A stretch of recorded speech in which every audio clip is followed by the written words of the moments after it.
Time's up. Have your own. Here it comes. Fade in. When it comes to fans, it is a fan's right to have whatever opinion they want to have. But guys, can't we just love everything Star Wars? It's all great. Touch me, please. But I also hate you a little because you go and make it your business to try to make fun or try to get in. Yes, exactly. Half-breed putting her crotch in my face. Bella Downsy fingered Dora the Explorer on HBO. Well, we're talking about people who have serious sexual orientation and gender identity problems. And I'm not talking, and when I say sexual orientation, I don't mean, a dude who likes a dude and a chick who likes a chick. We're talking about people who think that they're non-binary and they don't know how to play with their holes and shit like that. Jesus Christ. Jurassic Park didn't eat more out of Lilo's pie. Fuck. Stop touching my penis. Stop doing that. I did not consent to this type of touching. Stop it. It's wrong. Bella Ramsey's non-binary, though, so the Hollywood Shut up! That is an ugly little woman with the face of a mongoloid. Okay? That's what she is. She does look like a changeling. He's a she. He's a she. He's a she. Listen, I've said this before. I'm going to say it again. The only reason the world hasn't probably imploded is because of porn. Because you take away the porn, World War IV happens. We're going to skip over World War III. We're going right to World War IV. All right? We need release. We need relaxation. We need things. Whatever scratches your itch, whatever gets you going, whatever gets a rise out of you. As long as you keep it to yourself and you're not hurting anybody else, especially kids, more power to. I don't care if you're a goddamn furry. I just want to see it. But people need their release to stay calm, to stay relaxed. All right? You take that away, enjoy an actual revolution where people of all sides don't agree on anything. We'll come together and say, no, I'm not living under this world where I can't touch myself. All right? No, this is the reality we live in. It's just there. And as long as somebody's getting hurt, everybody's having a good time. Just because you are either a frigid or an erectile dysfunctional is not a problem that I care about. All right? And he starts making Superman and bastardizes it, and they're like, oh my God, please come in my mouth. Oh my. You are... That's it. Write that one down.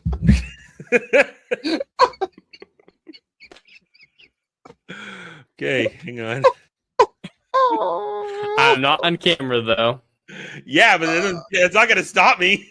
I'm still jerking off in front of my console. The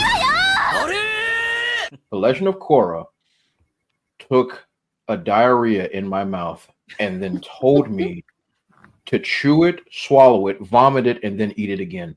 Yo, you let the joint hit the back of your throat. Have you no shame? I'm gonna tickle that itch. Tickle that itch. That makes the itch worse, though. Wait, what? Tickle that itch? Have you guys not heard that phrase before? That's a real phrase. Tickle I swear. that itch? Yes. Okay, I'm writing this one down. Write that down. Tickle that itch. It's not just scratching it. You're tantalizing it. Oh my God.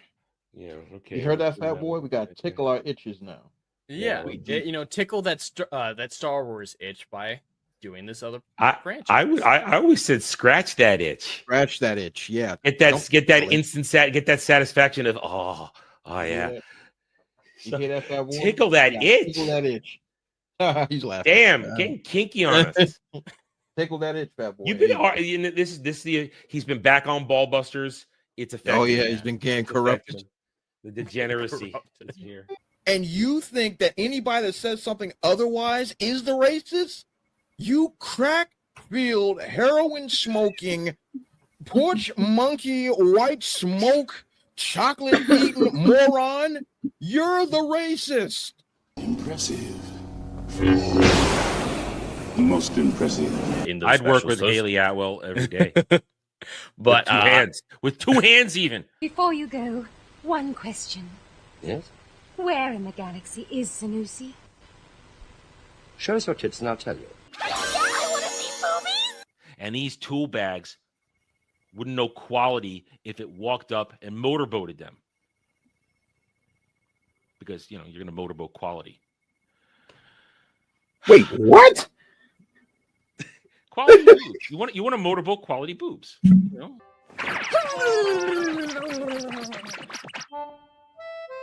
we go. All better now. Man, titties are the greatest things on earth.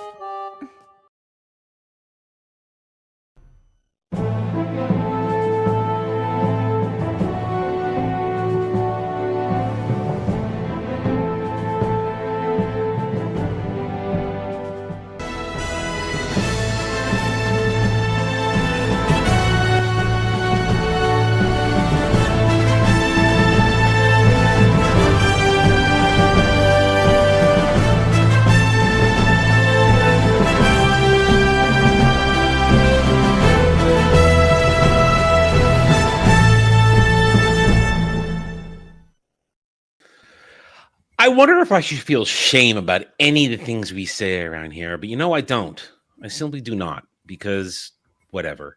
Howdy, y'all. Welcome to the round table, where I'm sure we have a good episode for you guys today. I hope you're going to have a lot of fun. I will have fun no matter what, because I'm into the weirdness. Jed, are you into the weirdness? I'm not necessarily into the weirdness. I like pointing and laughing at the weirdness. You deal with Disney stands, I deal with flat earthers, but it is impressive. Your superpower is being shameless. Luckily, you're not doing anything that's too shameful. Like if you were full Dermy and were shameless, there might be a problem there. But I do not share that superpower. That's because I never. I mean, Dermy doesn't do it anymore. We've actually weaned him off the self-harm shit, but. I never, to me, doing the self-harm, that's a one step too far. I'm not going to put things in my body that are going to make me feel sick. I'm not going to do anything radically stupid to my body. Publicly, I will be shaming myself in less than 3 weeks now. That's going to happen. But that's a performance. That's a performance. It's art. That's how I look at it. It's playing pretend. I'm going to be LARPing, essentially, as a stand. And people will laugh, they'll point at me, and the face paint will wash off at the end of the day. It will not leave a permanent mark. Maybe on my soul. Will it? But no, I don't know. But, super chats and tips will help that go away. Anyway, so welcome everybody. We are here to have a good time. Dragon Lady, how are you? I'm doing all right. Yeah, I'm glad I'm not an easily offended person, but then again, I wouldn't be on here if I was. No, we're not. And Dre's not offended. Dre does the offending. I'm offended and do the offending. Yeah. Nothing is right. I can feel the aborted again oozing off you. I recognize that look at this point within this realm of the that's where it is. You're not good for that. But outside of that, how are you? I'm doing okay. I've had okay, I've got a story to tell. I love story time. Go ahead. So yesterday, I was like this day I was gonna do my yard. Okay. And so I got my weed whacker, the whole 9 yards. I got a lot of stuff, got weeds to pull, got clean the sides of the house, whole 9 yards. So I started using my weed whacker that I bought last year on a very, very shady site. And this is not Black & Decker. Let me be clear. Okay. This is definitely Ching Chong Quing Hong brand of weed whacker. So as I am whacking my weeds, first I had to replace the blade. Really, yeah, clip that. The blade stopped. I was like, okay, maybe it's the battery. I changed the battery out. I said, okay, it's going. The joint begins to smoke. Uh-oh.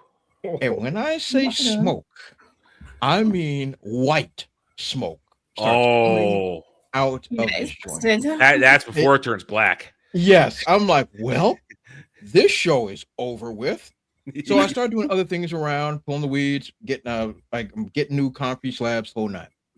I decided to go in the house, take a break, because my body started to break down on me while I was outside. Mm-hmm. It was a nice day yesterday, though. It was a nice day. Hot. It was nice and cool. It was a nice day. Yeah. I get a message from Facebook Messenger. Now, I usually don't check these, because usually it's just women selling their bodies for loose change. 9 times out of 10, it's those. Yeah. But something told me, hey, let me check out this message. And it had my full name there. Now, no one calls me Andre, okay? Yeah. Nobody does. No one. Not even your mama. Not even my mama calls me Andre. So I'm like, okay, this seems a little off. So I read this message. He says, hey, Andre, I hope this message finds you well. I'm like, okay, it does. I was on Fiverr and I was trying to hire a writer. And this writer sent me, quote unquote, their scripts. And it had the title Trouble on it. Oh no. Here we go. And he said, right when I saw that, I knew that this belonged to you. Now, he said, I never read your work, but I'm very familiar that it exists. So I then call this person out, like, hey, I know you didn't write this. This person then claimed to be a ghostwriter for my work. Telling you're the one that ghostwrote your work. So I said, do you have a screenshot of this? So the person sends me the screenshot. I immediately send an email to Fiverr. I said, listen to me and listen to me very well. I said, this individual is misrepresenting himself the whole 9 yards. I said, this is a cease and desist letter. If this persists, I'm suing her and I'm suing you. Oh, when I tell you that these white Hebrews got on that joint immediately, this girl, her entire account was gone overnight. Yeah.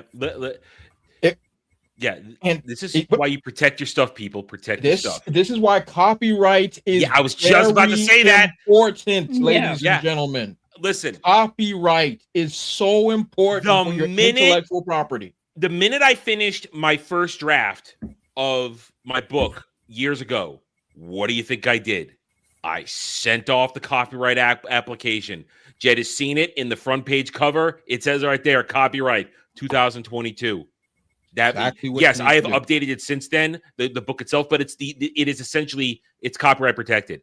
You do that. This is why if you create original stuff, when you've done with your first hard copy manuscript, you send it to the copyright. Doesn't matter if you're going to edit it again later. You protect that shit so that you have the federal law on your side, and you can take these monkey asses to court if you need to. That's it. So after the guy messaged me, I said, man, I really appreciate you bringing this to my attention. Really appreciate it. I decided to go to IHOP because I was frustrated. And and I'm like, I need chicken and waffles. Chicken and waffles, 110%. Chicken and waffles. I'm an easy read.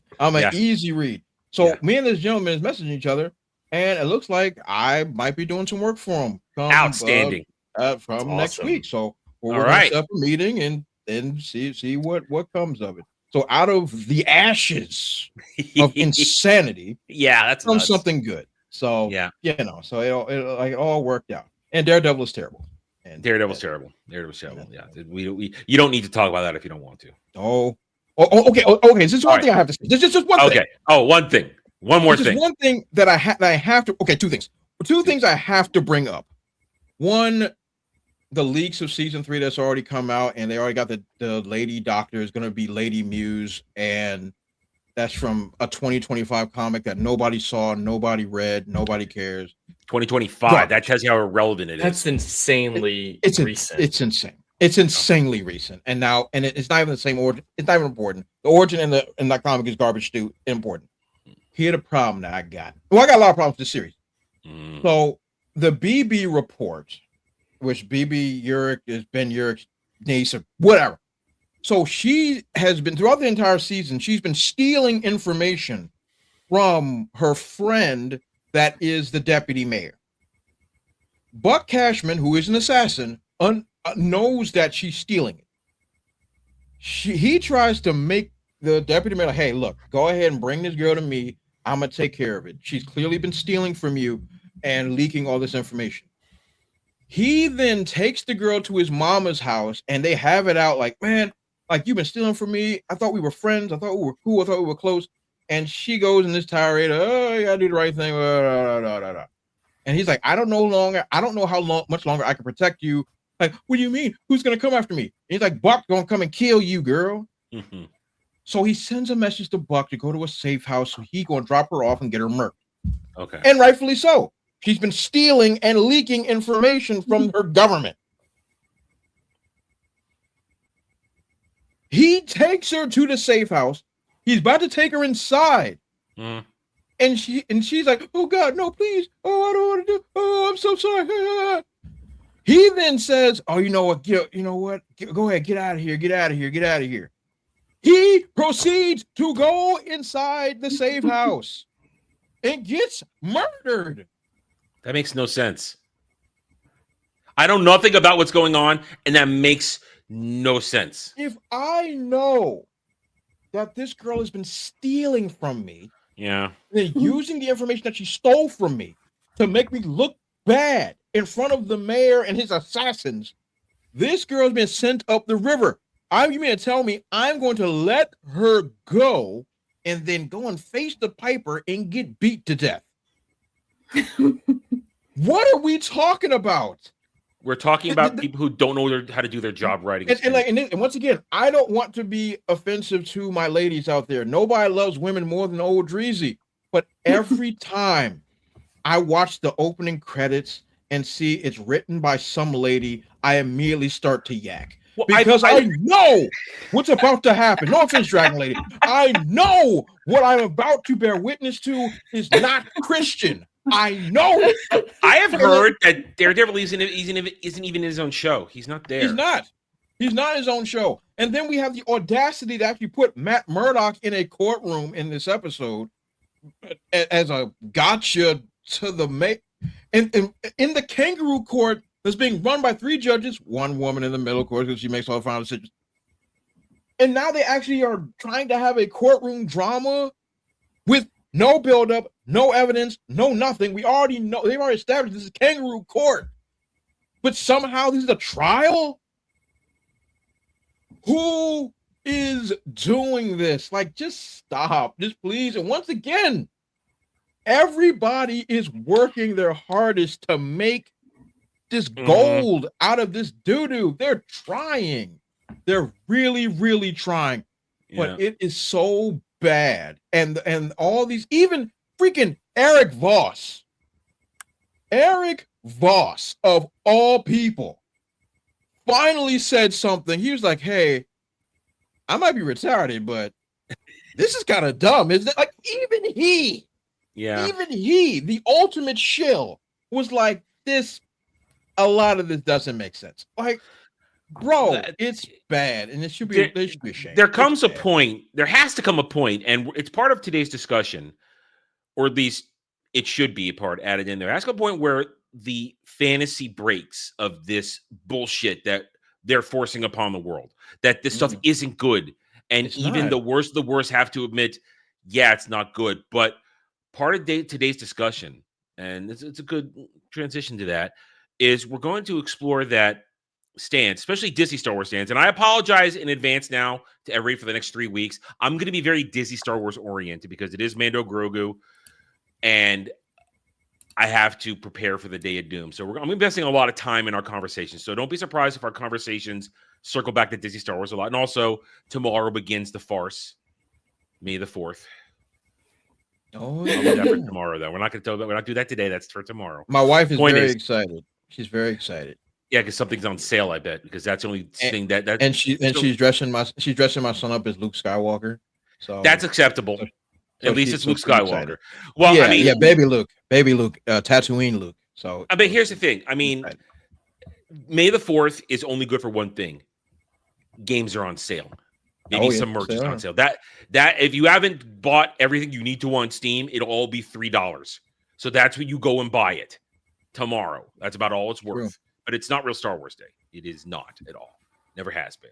Real Star Wars Day is May 25th. And this year, on that special day, I will be torturing myself for your entertainment on my Day of Doom. We'll talk about more of that later. Yeah. Anyway, so that's part of it. Before we get into that, hail and howdy to the chat. I hope everybody is having a good, happy Saturday afternoon. We got the mods, Legatus Algram and Ruben X doing the job, even though one's a clanker. We accept it though. We don't. Okay, we do make fun of him for that. It's okay though. And Dash subscribing at the century level as a member. Thank you, Dash. And if you are a member, your perk is essentially access to, at this point, I would say over 100 hours worth of gaming videos that I've done over the years. It's all there, archived. You sit back, relax, watch me boomer my way through something or be good at it. It can go either way, depending on the game. But that's what the members get you. Thank you, Dash, for becoming a member. Let's see anyone else. Huzzah, son of Joxer. How are you, my friend? Hail, Alex Vang. Well, you didn't miss much. We're still in the intros. Hail, Irish Whips. And, of course, Frank, how you doing? And anybody else. Black Pill Timon, you got your coffee? You got your coffee. I hope it's better than, whatever the quarters I'm putting out. But then again, I wouldn't eat that stuff. He doesn't put warning labels on there. He doesn't. You don't know. It could be poison. You never know. Anyway, I don't cover cording. That's just a little splash over because I've been helping Dermy out on stream occasionally with that. Anyway, let's get into today. So thank you, everybody. Hope you have a good time. Hit that like button. Sit back, relax, enjoy, and let's get on with the show. So here's today's show. There's a box office like we always do. Well, I probably won't spend too much time on it. Just kind of recap because we're now beginning. We're in the calm before the storm of the summer. That's where we are. Shit's about to start in about 3 weeks where the stories really begin because the stories of the spring are over. Now we're getting ready for the summer. So we've got a little box office roundup. And that storm will begin, of course, with The Mandalorian and Grogu. And Disney got some bad news this week. The projections. Oh, look, it's so hot. I feel like my prediction of 450 cap is being generous at this moment. I really do. Oh, it's been generous the whole time. I had to cover my base. Jed, like we've been saying the whole time, it's better to overestimate than underestimate.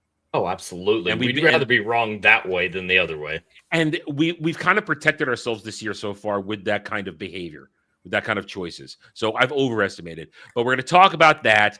And at the same time, moving off from that discussion, weird shit's been happening with the Disney Star Wars stands. I know they're all creepy and weird. They finger each other and they say it's great.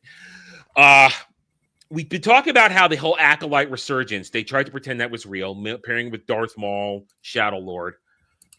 It evolved this week. They've decided to try and push the fact that Last Jedi was a masterpiece again, and that we were all, and that the world was wrong, and that we need to accept it.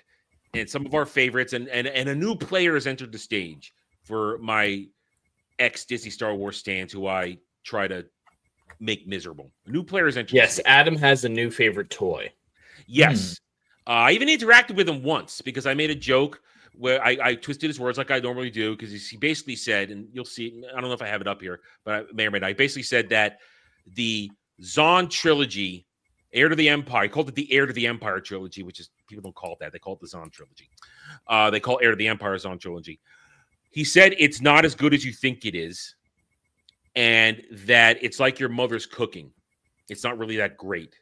So I made fun of him, and then I said your mom. It sounds like your mom's cooking actually stank. And then his response was, his guy's so insecure about his Star Wars takes that he made fun of my mom.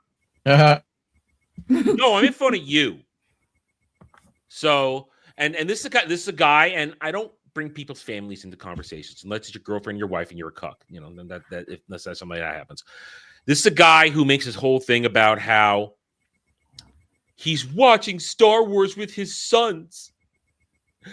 Yeah, all they watch is Disney Star Wars. That's all they watch. That's it. So this kind of guy is going to hide behind his family at one point when the pressure keeps going. That's what I predict. So he's a new player. We'll introduce you guys to him very soon. You'll see him repeated as I continue to do my stand breakdowns because it's a hobby and I enjoy it. After we're done with that, though, the Supergirl excuses have begun. Now Peter Safran has entered the fray. Oh, boy. The money man is starting to talk about it's not that superhero fatigue is thing. It's just the movies are bad. Glass houses, Peter. Glass houses. I mean, he's not wrong. He's not wrong, but I would take that stone and be very careful where you throw it in your glass house.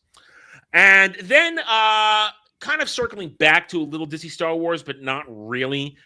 Jed led me to an article that we're going to use where Sam Witwer, and you make your money, Sam, be Darth Maul, be Stark, don't care.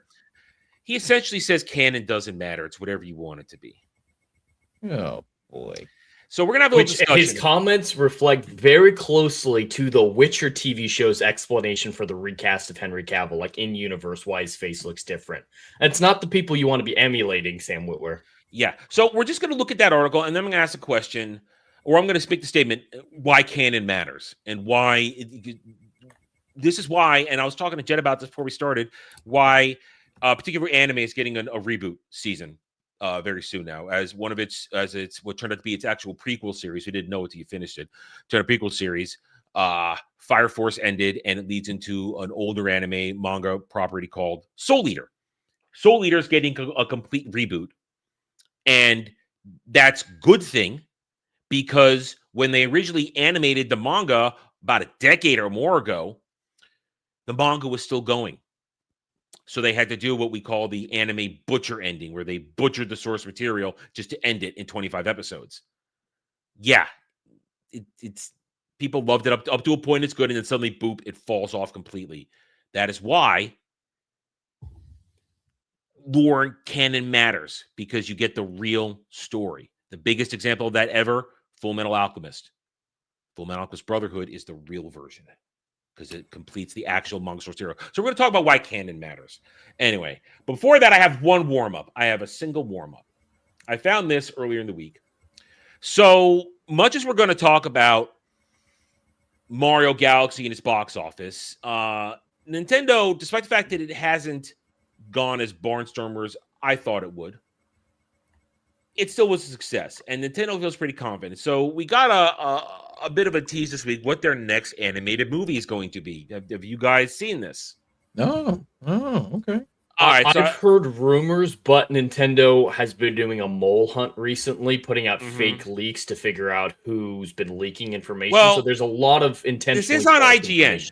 It is on IGN. Okay. The article's on IGN. That's why I'm bringing it up, because IGN may be retarded, but they publish real information. Yeah, they have good sources. Yeah, they publish real information. The industry respects them for some insane reason. Which is why I use them as a source. Yes. Because they're reliable. Nintendo's next anime movie gets April 2028 release date. Donkey Kong. Oh, God. No. A Not that 2028 version. return for Nintendo's animated movie franchise comes as no shock. Rumors have persisted for some time. The company is mounting a Donkey Kong spin-off, something that the character's absence in Mario Galaxy movie made it more obvious. There's also he wasn't already in it? I didn't know he wasn't in it. He wasn't in it. No, he was not. That makes me want to see it because I fucking hate Seth Rogen's Donkey Kong. I hate it. Now, so if this is true, I think this is a mistake. So come Yeah. on. Unless they recast him. Donkey Kong is a beloved character besides Zelda. Like in the Mario kind of periphery universe, Donkey Kong is my favorite character. But as long as it's Seth Rogen, no. See, I hate Donkey Kong. I always have. I've never liked Donkey Kong my entire life. Even like the And Seth original arcade game. Well, that thing's retarded in its conception. It's but Wow. Seth Rogen made it even worse. Seth Rogen made it even worse. So I think Nintendo may have messed up with this, because I don't care how well Donkey Kong Bonanza does. I don't think this taps into the normie audience at all. Am I wrong in thinking that? Not in the slightest. Seth No, I don't think you're Rogen wrong turns in off a thinking lot that. of adults. Yeah. I don't think you're wrong. So do you I, think kids Chad, don't I don't know, even think he's don't care. referencing the fact that it's Seth Rogen. That's just your brigade against Seth Rogen. I think There are Adam's a lot really of trying to people who reference the don't fact like that- him in that role. No, I I don't like agree him with in that. you. I think he's bad at everything. I don't like him in that. Mhm. I don't like him in that role either. I did like Super Mario, but when I heard he was Donkey Kong, I got hesitant, and then I saw the film. He was not good as Donkey Kong. I'm sorry. Even I was like, bad casting there, mate. Yeah. And I agree. I don't like Seth Rogen in anything. Seth Rogen's only job he should have is cutting my tickets when I go to the movie theater. That's it. That's the only job I think he should have. Outside of that, no, I think he's horrible. He's a bad comedian. He's a bad actor. He's a bad comedic actor. He's bad at everything he's touched. It turns to freaking dirt. Here's the thing. I don't think Donkey Kong is that good of a character to hold his own film. Now, I'm not saying I agree that this movie won't make any money. I think the Well, the budgets are so momentum, low. I think it'll make Yeah. money, but it's not going Yeah. to be a massive hit. Yeah, it's the momentum of all the goodwill that these Super Mario movies are making. However, I don't think Donkey Kong should be the next thing. I think his story was told pretty well in this Super Mario movie. I think we've seen enough of him. We had the Kongs being the ones that built the carts and their warrior race, all this like we've seen enough. Donkey Kong, unless you put no, I don't want to see Diddy and Cranky and all them. I don't even need to see all of them. Give me Star Fox. We set up Star Fox in this movie. Give me Star Fox. Take my money. 100%. And that's a lot. He's I've set heard up. that sentiment. People say Star Fox. You've given it to us. There's a lot He's of better options. Star Fox, Kirby. A lot of people are wanting Kirby. I'd say Kirby's more popular than Donkey Kirby Kong. had an animated series run on Fox Kids for years, so there is Kirby content out there. The Kirby has not been ignored for decades. There's a lot of Kirby content out there, so you can get your Kirby fix if you need it. And this might be selfish, but I would love a good Metroid movie. I don't know if it needs to be a little bit more teenage friendly or something like that, like a little bit more mature than the Mario movie was. But God, I would love something like that. That would be good, but I do understand that Metroid is not a massive seller. That's the thing. It doesn't have a cultural impact that the other ones do. It's cool. And granted, the last Metroid I played was Super Metroid. Yeah. Peaks and valleys. Oh my God. I'm old. It's peaks and valleys. Okay, Super Metroid is a great game. I won't question that. That's the last one I played. You didn't play the Metroid. You didn't play the Metroid Prime games? Those games are really, really good. Those are good games. Those are the only ones that like not recently. I guess that was over 20 years ago. But those games, the Metroid Prime games, were really, really good. And I think a Metroid game would be great. But I think capitalizing on the Star Fox explosion that's happening right now, because for the first time ever, Star Fox is the Star Fox team, Fox McCloud, is in something mainstream. It's the first time it has ever happened ever. Fox has never had a TV show on Fox or any stuff like that. Nothing. So this is a golden opportunity. People are sitting there just creaming in their jeans because Star Fox team is finally getting some love and respect that they deserve. Count me in. Donkey Kong, we've already seen you, bro. Yeah, we've seen you. We don't need any more. This is the Nintendo thing. We talked about this on Tryhards. Nintendo was suing. They sued and got shut down a YouTube channel that was simply doing a National Geographic version of Pokemon. That channel got nuked. It's gone because Nintendo got a bird its ass. I saw those. So that channel was actually quite good. Everybody loved that channel, from what I understand. Yeah, it was a good channel.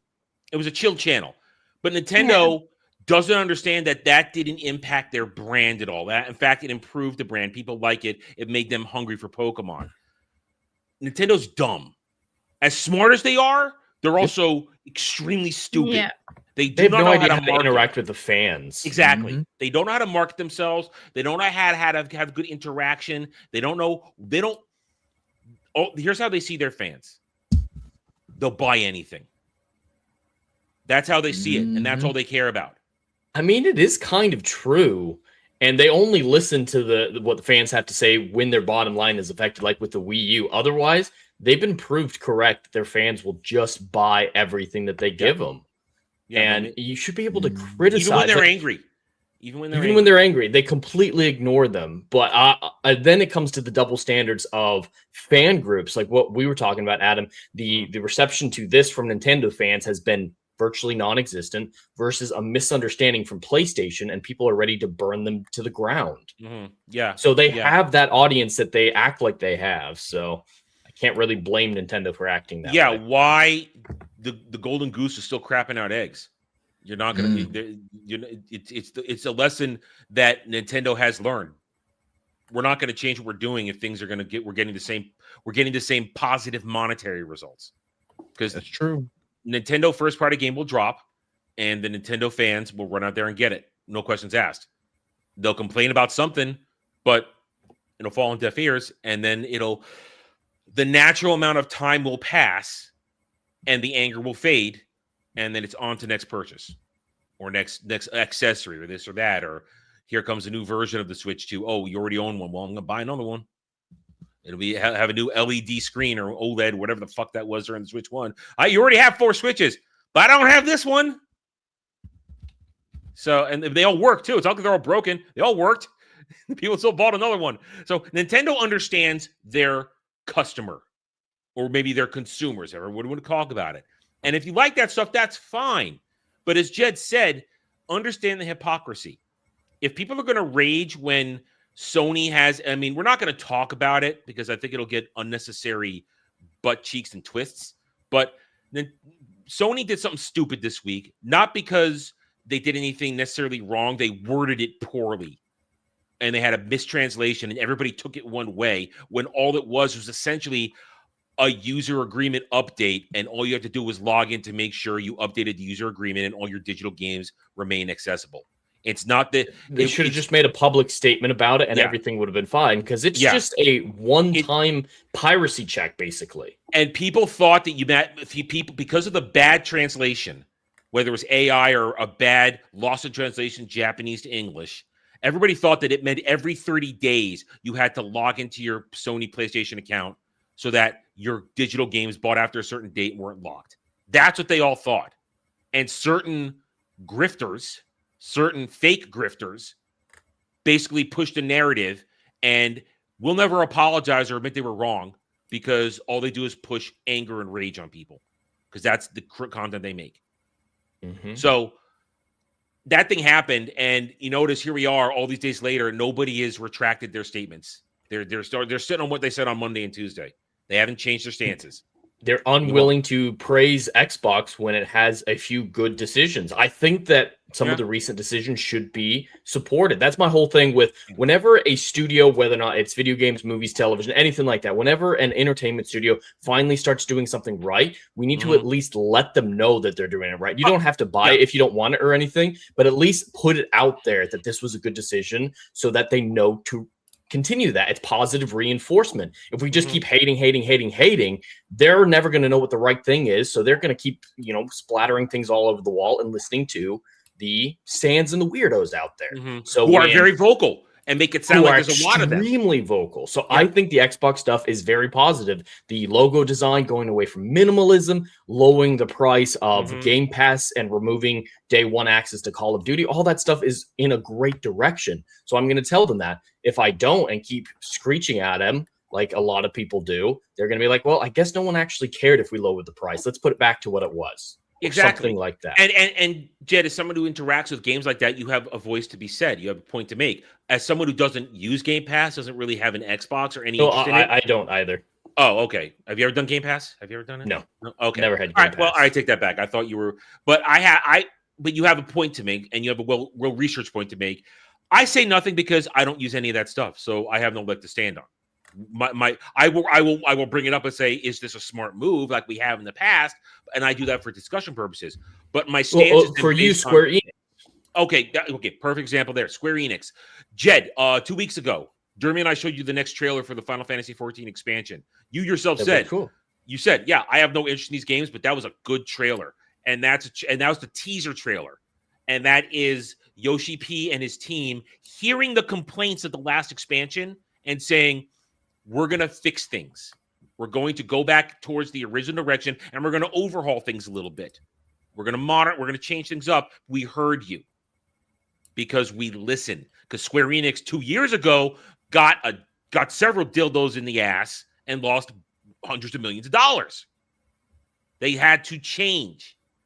We talked about it last week. Capcom, they had to change. They saw the writing on the wall. They had a very bad reputation for the past several years, and they've been working quietly. And here we go. They're reaping the rewards now. 2 great successful games this year, and a movie they're involved in. We talked about it last week. Street Fighter looking very good going into October. Looks like to be a lot of fun. Capcom fixing the mistakes, and they went all in on the bullshit for the past few years. So they're fixing their shit.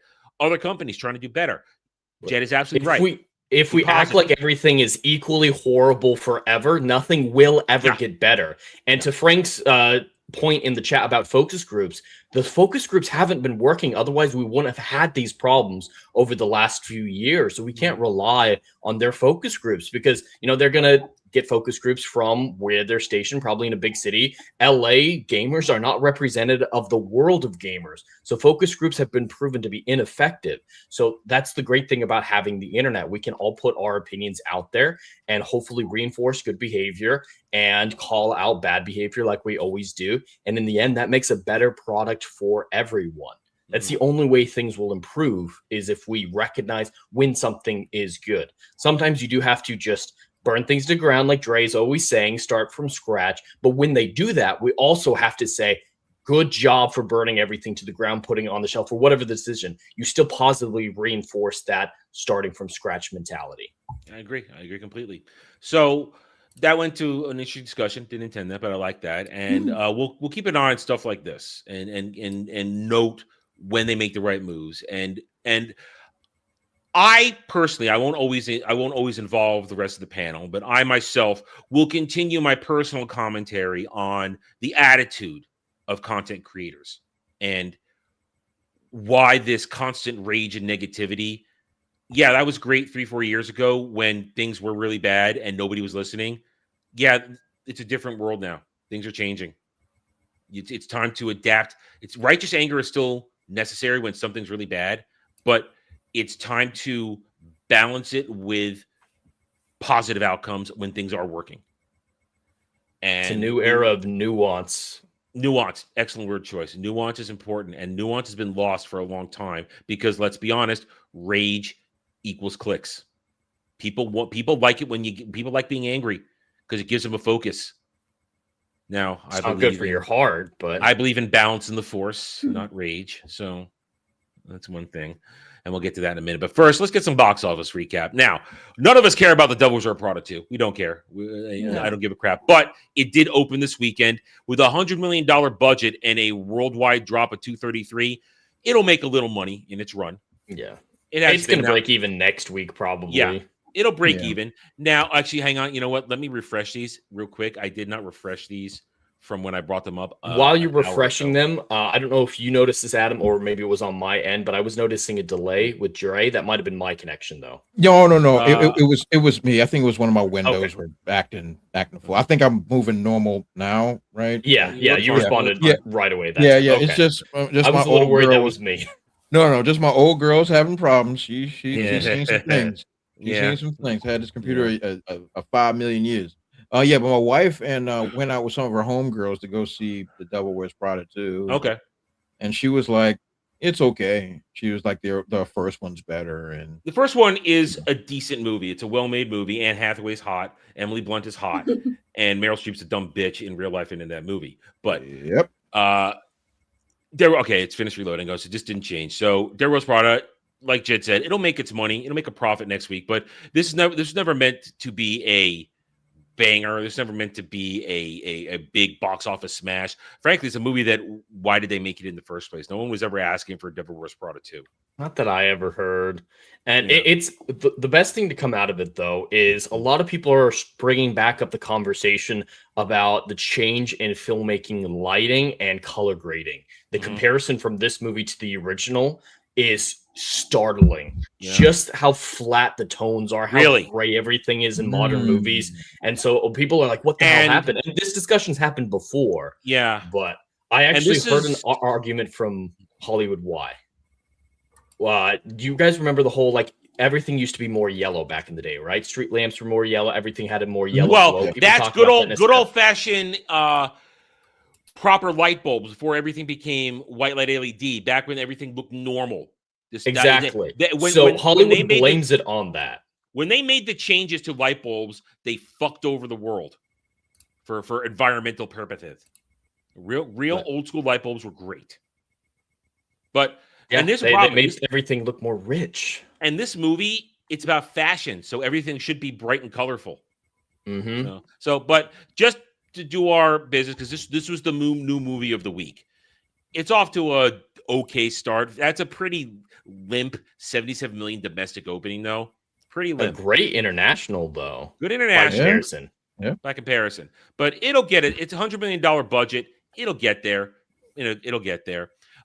We continue with continuing its push with 155 budget. It is technically in profit right now. Its budget, its break even was between 350, 400, somewhere around there. It's in profit. They're already talking about a sequel, which I think would be a mistake. I think a lot of those sequel talks are made in jest because all that's left is the Neverland stuff, and they're not going to make a movie is the just controversy. about Neverland. Yeah, and I think I leave this movie. It's lightning in a bottle. People like it. Leave it alone. Pretty good hold week to week, 44%. It's pretty good hold. Definitely some repeat viewers. I've talked to a few friends that have been really into it. I guess, like, once again, these are Michael Jackson fans. People that aren't into his music are not. This was made for the fans. This movie was made for fans, and that's great. Absolutely, and he had one of the biggest fan bases on planet Earth. So I'm sure this movie is going to do continue to do very, very well. Yeah, it's a profit. They're going to do very, very well. It'll probably run for another 2 or 3 weeks. It's made some money, and that's good. And I'm happy. It's got a lot of positive momentum. Good for that. Yeah. Now, of course, we check in on the stalwart, the workhorse, Project Hail Mary. Jed, it's still kicking along here. Still doing great, above expectations, but I do have to deliver some bad news. There are new reports about when it will leave theaters, go to digital, and come out on physical media. The current reports are digital on May 11th and physical in August. That's in 2 weeks. Come on, man. See, I was so excited last week. Come on, they were making the right decisions. I mean, that's how long it would take to put a physical out if you leave theaters. That's 3 months. Okay. Yes. But you're putting it out on digital in 2 weeks? That's the rumor. It's not officially confirmed. Okay. I have problems with this. Yeah. Well, I have a problem with this in general. It's still part of the physical media issue. But what are you going to entice me with now? If I'm going to watch it, well, I think streaming movies are still stupid, but all the same. Most people are like, oh, I have it at home now. Why would I go and buy the DVD or Blu-ray? Excuse me. If you release the physical first, and let's just say it has a bunch of deleted scenes, special features, the way things used to be, it's an extended, unrated cut, whatever. Jed's super cut that he wants. Oh, there's a 4-hour cut. There is a 4-hour cut. Sure, have the 4-hour cut. And it's like, hey, this Blu-ray is going to have the 4-hour cut and all the bells and whistles and all that stuff. Now you're giving the customer incentive to actually wait to buy the DVD Blu-ray. I wait to buy director's cut. If I know there's going to be a director's cut, that's what I do. I wait to buy a director's cut because that's what I want. I want the full movie. But why would I do that now if I know I'm about to get in streaming in 20 minutes? I feel like Amazon swooped in because it was MGM Studios before that were saying we're going to keep it in for as long as possible, go physical media, and wait on digital release. But Amazon owns MGM now. So I'm feeling like they heard about that and they're like, whoa. You're not going to because they want to put it on Amazon Prime is secondary to DVDs. What is wrong with you? So I feel like Amazon started to interfere. And they didn't interfere a whole lot in the production. So this would be the first real big Amazon interference. But you got to wonder, that mentality is the Amazon stream mentality. And also Amazon, they make their money through selling shit, not through putting out entertainment. They don't realize you can make actual profit, proper profit, by selling it. Because imagine this, you're Amazon. It's now your MGM is Amazon. You don't even have to go through a third party to sell your shit. You can literally sell the Blu-rays through yourself. You're not waiting for down. Yeah, you're not waiting for another retailer to create an account and sell it through you. You can actually ship this out. It's your literal IP franchise now. But they're dumb because they don't. Whatever executives there probably don't see that you must diversify like this, and you'll make a lot of people happy and earn a lot of goodwill. It's dumb. But Project Hail Mary, Jed, do you think it hit 700 at this point now? Not at this point. If it's leaving on the 11th, there's no way. I don't know if there's another. I don't know if there's another 62 million out there too. I don't know. I'm gonna go see it again before it leaves for the sixth time. But of course you are. Yeah, there's not enough. Yeah. Anyway, but listen, it's done well. People like it, and Project Hail Mary has earned its place in the goodwill and successes of 2026, and I'm very happy it did it. At the same time, we have The Stumble, and I got this one wrong. Mario only made another 12 million this week. Yeah, it's kind of stalled out in the 800 million range. Okay, I have a Yeah. question, and because I really don't have the answer, but I'm just It'll gonna limp to 900 though. It'll limp there. It'll limp there. Oh yeah. So, do you think? Now, let's just say, for the sake of argument, that Mm. people haven't seen it, like myself, or whatever, and then the moment they heard what day it was going to streaming, just openly just decided they're just not going to go, and then said, "Yep, well, at least I know the streaming date, so I'm just not going to show up." If they haven't already spyglassed it, then yeah, that could affect it. That could affect it. They haven't already done that. Yeah, when is it going to digital? It's soon. Next week. Right? Next week. Yeah, It is next week. I believe it's next week. Yep. That's when me and my son are going to watch it. You're going to watch it next May week. 19th. Okay. A week after next. Week after. 2 weeks. Okay. So yeah, that's where we're going to watch it. We're going to watch it when it hits streaming, and we're gonna chill on the couch. Yeah, because you know what? You don't want to take the baby to the theater. No, under no circumstance. Yeah. So we're going to be sitting on the couch and watching cartoons. So what was man, streaming's bad, man. Like, Yeah.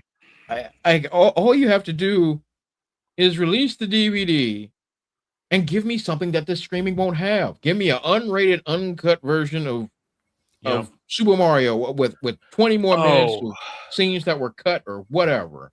And What? now you can sell. I read a movie and I just forgot what it was. I read something this morning that I think it was Amazon MGM said they're going to put a particular movie out for 7 weeks, but I forget what it was. It didn't. I didn't make You sure it wasn't Netflix? Was it Netflix? There was a Was it Netflix Netflix? announcement about a movie in theaters. Okay, maybe it was Netflix. I breezed Narnia. by it.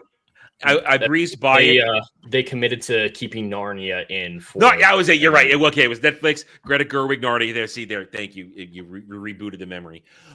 Yeah. So Netflix has said they're going to keep Narnia in there for essentially 49 days. Yeah, that's not going to be good though because that movie's going to do terribly. They've stripped the branding from it. It's not the Chronicles of Narnia, the Magician's Nephew. It's just Narnia. Wait, hold on. I'm a little confused. So it's going live on Netflix and No. They're putting the theater only. Oh, theater for okay. Theater first 49 for days. 7 weeks and then to streaming. Oh, okay. But if it does poorly in the first few weeks, they're gonna adjust that. It's release going to date do on poorly. Netflix. It's going to do poorly absolutely because will. there is no excitement for, first of all, anything Greta Gerwig, but at the same time they've gutted Greta Gerwig. Barbie directors making Narnia. A feminist is making an working on adaptation of the 1940s Christian story. Drake, they've been working on this shit for 2 years. They've been working on this thing. 2 years they've been working on it now. And here you go. And yeah, they're adapting The Magician's Nephew, which is the most cerebral, weird one besides maybe the last one. It's going to be so hard to follow, so hard to understand. They've even admitted that they're actively not following the source material. They even admitted that. They're like, yeah, we're trying to make it our own thing, stripping out the Narnia branding and stuff like that. So I doubt it's going to resemble The Magician's Nephew. Do we have a budget on that? I think it's 200 million, but I can check. Oh man, I hope it's 200 million because that means Netflix is going to take it in the year. Oh, I hope so. Oh, I hope Not so. The year. At least 200 million. Oh man, they are going to eat it hard. It's reported to be one of Netflix's most expensive projects ever. Oh, listen, they still paid Zack Snyder more for his bullshit, but Stop they didn't put that in making theaters. original content, please. Yeah, this is the Greta Gerwig's Narnia crap is going to be a massive failure. So massive failure. Okay, let me try to be as objective as I possibly can. Good for you. I've been screaming and hollering for the last month that we have to go back to the terrestrial television model in order for anybody to make money. Yeah, that means ads and 20 and get seasons out, get shows out in 1 year. Seasons. Exactly. Yeah. I am going to give Netflix an olive branch for a hot second because they are at least attempting to try to recoup costs. Mm-hmm. Because putting this film, it's a film, right? It's a film. It's a movie. Film.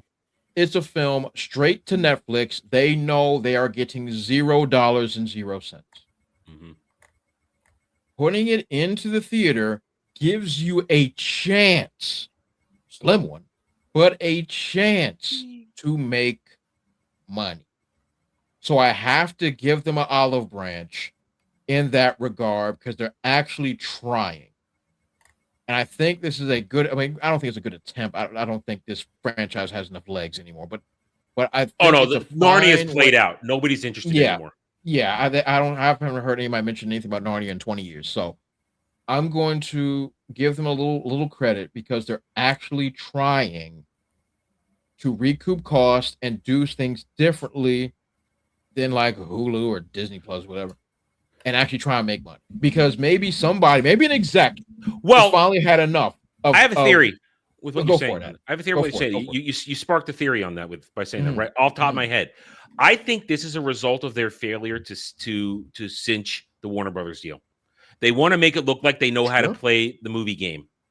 So when the next opportunity comes around, the criticisms of Netflix doesn't know what to do, Netflix won't respect the theaters. That's what I think this is. This is a direct response to the criticisms during the merger attempt. I mean, it probably is. And I think it's also partially Frankenstein because they released Frankenstein in very, very limited theaters for like a week or two. And they got a ton of criticism for it. And those theaters all sold out and people were begging for it to come back in more and more theaters. So, yes, they want to show that they can be in the theater game. And they're also seeing that there's money to be made in the theater game because of how avid people were to see Frankenstein a few months ago. Yeah. So Dre, you're right. You're absolutely right. And they should go back to it, but they won't. Yeah, and I gotta give Netflix a little credit here, at least trying to do this, because yes, they made $1 gajillion back when they were doing licensing, but that money is ran dry. After you've made your 800th original joint that cost you $50 to $150 million, and you recoup $0 every single time. You have to try something. And quite frankly, this should be the future of how and I use the term streaming very, very loosely, because now all of the streaming services pretty much bought up all the major studios. So none are left. The only way. Yeah. Warner Brothers is the last one standing. Now they're all Universal still. Comcast. Yeah, Comcast, and that's I thought you just talking about streaming, but yeah, it is owned by Corpo. Every studio, the studio system no longer exists. Yep. So now they're all owned by whatever streaming platform.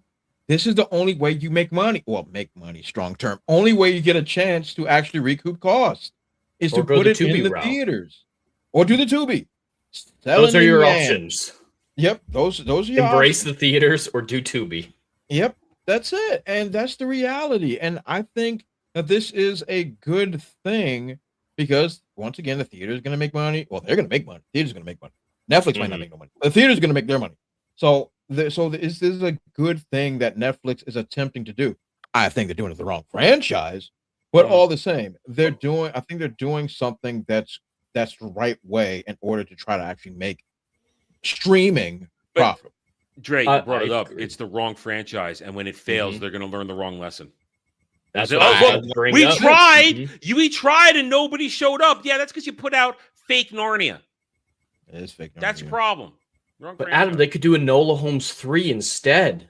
They are doing Enola Holmes 3. Yeah, I mean, in theaters doing. Oh, okay. I'm like, wait, but they are they? No, okay, in theaters. Yeah. Have you seen the image that they released about that? The promotional image? No, I just knew it was happening. Millie Bobby left her gel fingertips on, so she's just got these modern fucking, inch-long nails or whatever sticking out. Is Millie Bobby Brown viable as an actor? She has an exclusive Netflix contract. We just found out. That's why she's doing Netflix stuff. She has an exclusive contract. Hey, she got her payday. To get out of it. Oh well, she got her payday out of it.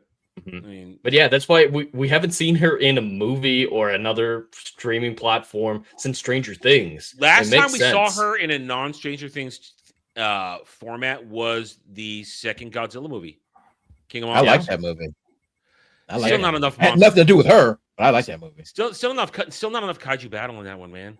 That was the most kaiju battling in all the movies. But not enough. I needed 10 minutes straight of Godzilla and King Ghidorah throwing down. That's what I needed. That would have been great, but the budget would have went. That would have So you know what? Fire Millie Bobby Brown and cut all her shit out of the movie, and then you can do it. Quite frankly, get all the humans. Hour and 20 minute long movie. Yeah. Give all the out actors there. budgets. Well, you can leave and Ken CGI. Watanabe in there. I like Ken Watanabe. Okay. He does good. Yeah, he's yeah. pretty I great. mean, well, he earned his money because he knows what he's doing. He was the only professional on that set. True. The rest of them jokers would might as well been me. Exactly. Well, on the previous one, Bryan Cranston, right? He really What? carried that 30 movie. seconds. Yeah, and then until they didn't kill him off and like Right the- away, like beginning. the first- yeah, in the At the beginning. beginning. Yeah. He sold that movie. Yeah. He sold that movie for people, and then he wasn't even in it. It was what the dude from Aaron Kick-Ass, right? Tate Johnson, Yeah. and Elizabeth Olsen playing a couple. Listen, Mom, was in that. sure they Well, played all right, see, siblings. when I saw that movie, I only saw it the one time. I was watching it on a 30-inch television, and we were getting free cable in the apartment, but it was 480p, so it looked like dog shit. I didn't know what I was watching half the time. It looked so bad, but I watched it anyway. Yeah. So it was It was like 2 a.m. in the morning. This is during my recovery period when I was sick after I got back from China, and I just watched it. It's like, anyway. Well, We got a that's couple how of things. the whole movie was anyway. So Yeah. Anyway, we got two more things here. There is controversy. Angel Studios and Animal Farm. Thank God this movie's failing. I love that book. Where's Seth Rogen, everybody? Mm. Where's Seth Rogen? Yeah, Angel That's Studios not is giving him done. money. They're done with their treatment yeah. of this material and their treatment of their fan base. So That's the bigger thing is the treatment of the fans. They just posted that theaters are sold out with Animal Farm, and That's a they're getting lie. roasted for it because everyone who actually went to see it's like, yeah, the theater was empty, and yeah, they're in half of all theaters. They've made $3.4 million on a budget of $34 million. yeah. You deserve everything you get. Everything you get. They're not So- going to break even. Just had to remark on this one. It's only a couple days Andy old. Serkis is not a good director. Love him as No. Gollum, love him as Caesar, but how many great movies has he directed? Venom: Let There Be Carnage really moved the needle. oh man, Are you That's ready a for bad Hunt movie. for Gollum? I am. And then, of course, we were made aware of this on Friday night. Sam Mackey's Desert Warrior, funded by Sam Mackey, Sam Mackey, Anthony what? Mackie, Anthony Sam Mackie. Wilson. I Wilson, combined Anthony it in my brain. they fused together. They Well, did. I mean, he doesn't really act, so No. That's On a Saudi Arab budget of $140 million, has made a total of $487,000. This may be the new Ishtar of movie history. Biggest flops of all time. I get I'm sorry, John you say Carter a- for. Do you say $140 million? Right there's his budget, and that's that Oh Saudi my- Arab money. The Saudis dumped Oh. $140 million into this movie. And Boy. Anthony Mackie, we watched the trailer. We're not going to watch the trailer. We made fun of the trailer on Tryhards the other night. It's a joke. He tries to have an Arabic accent, and it's terrible because he's talking so slowly. We cannot do this. Anyway, so we just have to. This just remarking on this. So we got to move on. But there you go. There's your box office. Is there anything coming out this week? That man is not making it back to. Oh, there is something coming out this week. Oh, What? yes, there is. Old Dreesy Mortal is going Kombat? to the theater. What's coming out? What's coming out? I'm not Mortal aware. Kombat Kombat. is coming out. Oh, Mortal Kombat this week. Oh, yes, sir. Okay. We're gonna have to talk Oh. about that next weekend. Yes, sir. We're gonna Yes, talk about sir. that It's going to be the first time I go to theaters this year. I will be there day one. Me and all the homies are getting together, and we are about to bring the pain. We Yeah. are about to have ourselves a good evening. That one's going to be freaking great. Mortal Kombat. Yeah, that's going to be a good evening. And as soon as the fake character dies, the movie will go forward. Kill him off. He's gonna die. But now this gives me an He really excuse to now I can go back rewatch the first one Uh-huh. and get my brain on and hyped up, even though it's not great, but I still enjoy it. They're And gonna I'm gonna retcon go a there. lot of stuff from that first one. I think. Oh yes, because there was a lot Gotta of reckon a dumb. lot. That joint was COVID. It was a COVID movie. So Yeah. I'm looking forward to turning off my brain and enjoying childhood nostalgia. So that joint's going to be Yeah. pretty darn great. So Yeah. So I'm excited about this should be a good. It should be a good discussion next weekend. How it landed. So I'll be interesting to talk about that one next weekend. All right. So we got that. Now let's move on to the beginning of the summer box office.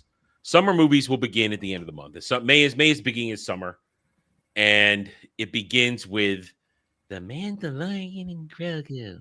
Uh, Is the center key piece, the fulcrum the linchpin of my day of doom. It's all because of that. Emphasis My day on of doom's Lynch. Oh, he's black. You can say that. Anyway, Disney got some bad news this week. Very bad news.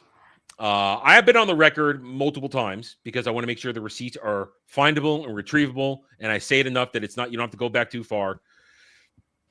Mandalorian Grogu will flop. It will not make a profit because its budget of $166 million, which I think is a lie. I think it's a little bit higher, but I think we'll never know.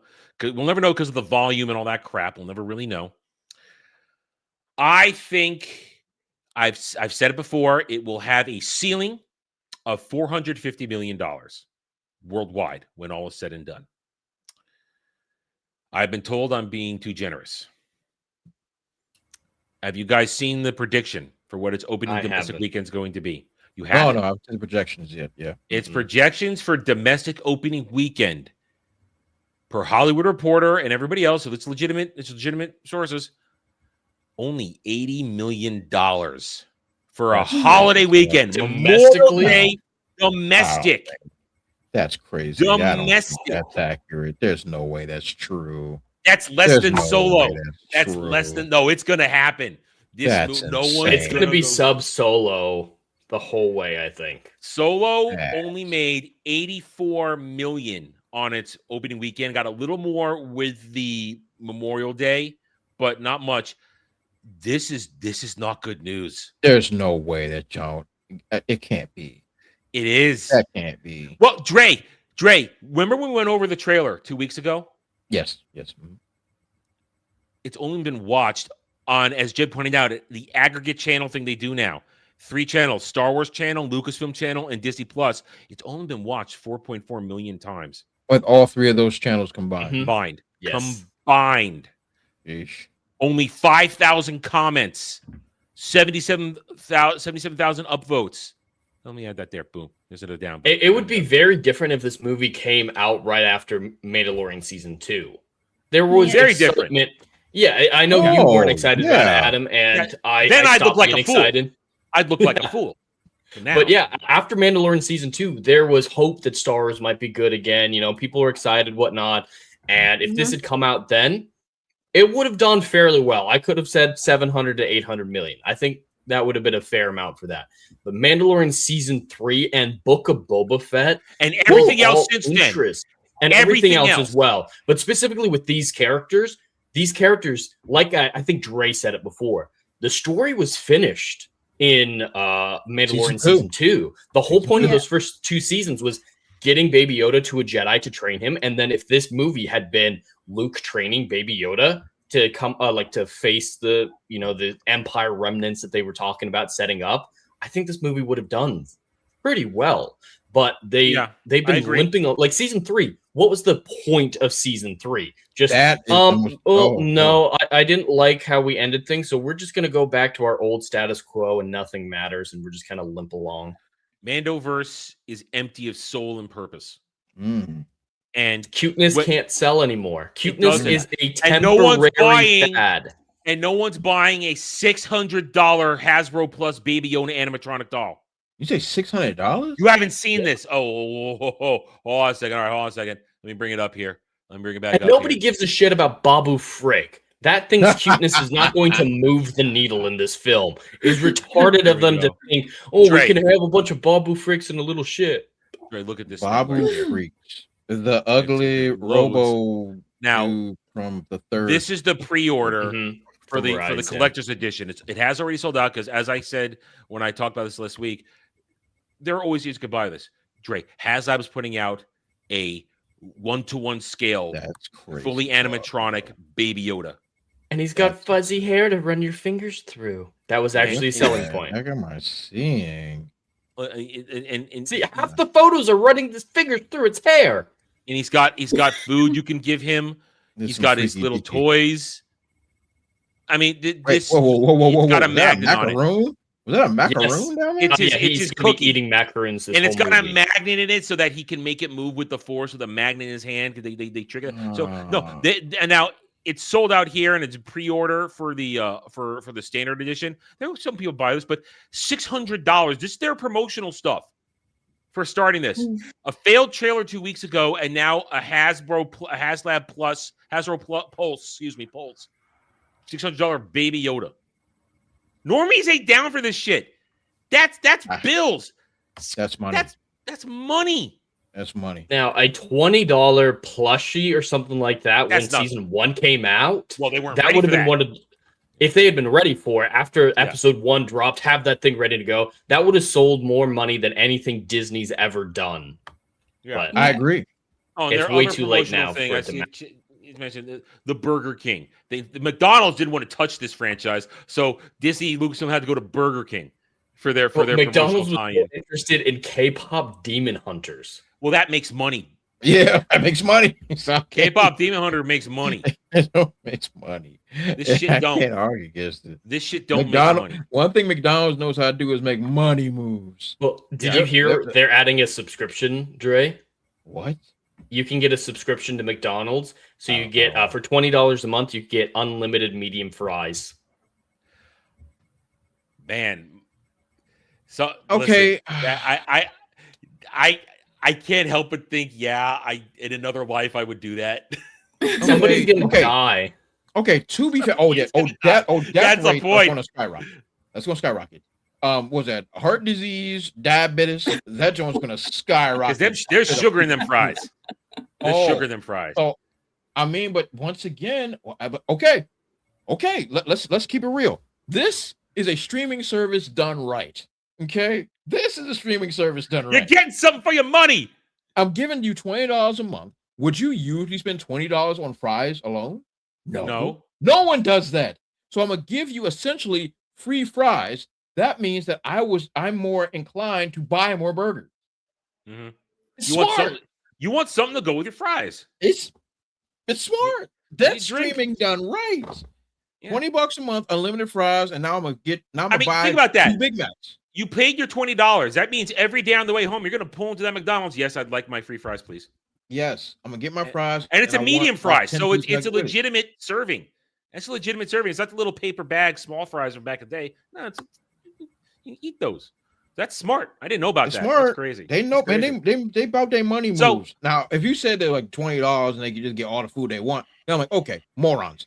But just for medium fries, brilliant, brilliant, Dre, it seduces you into the McDonald's. 100%.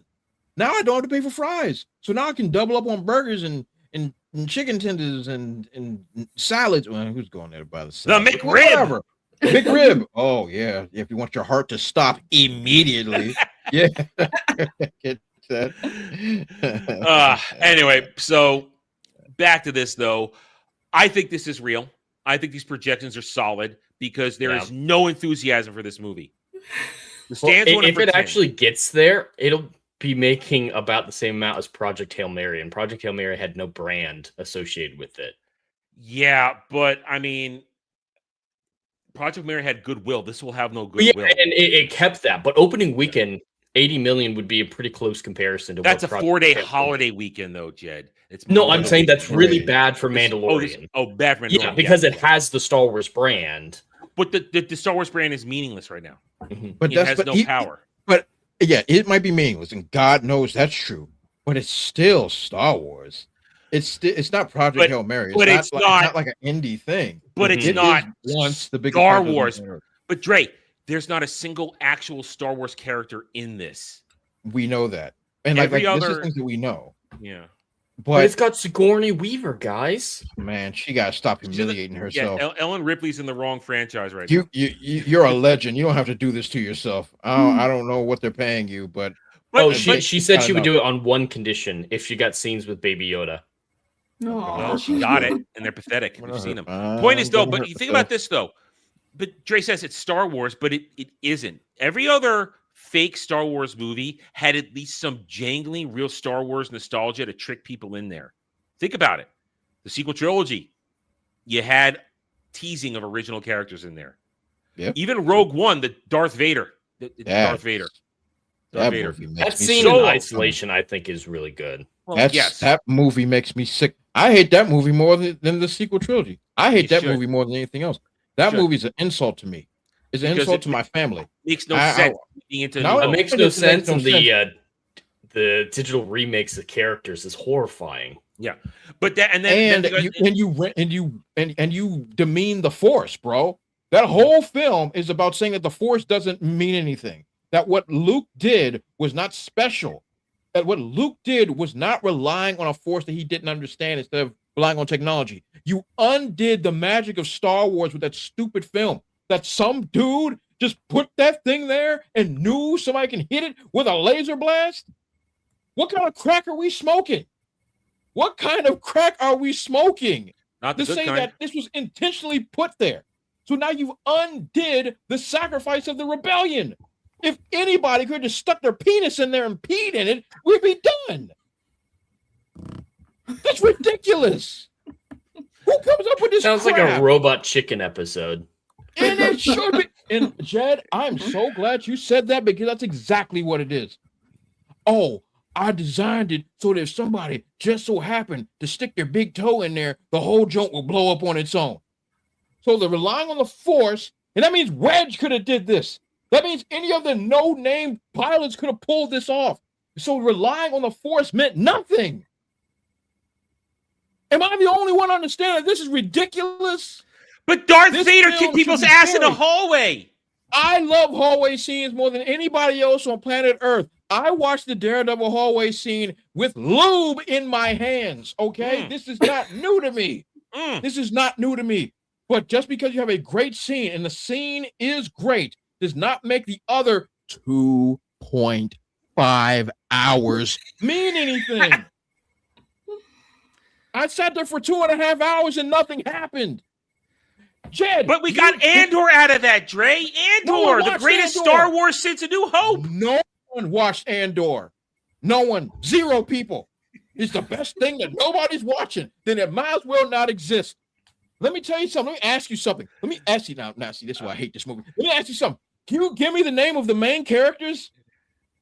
Actually, of this movie? Or Rogue One? Rogue One.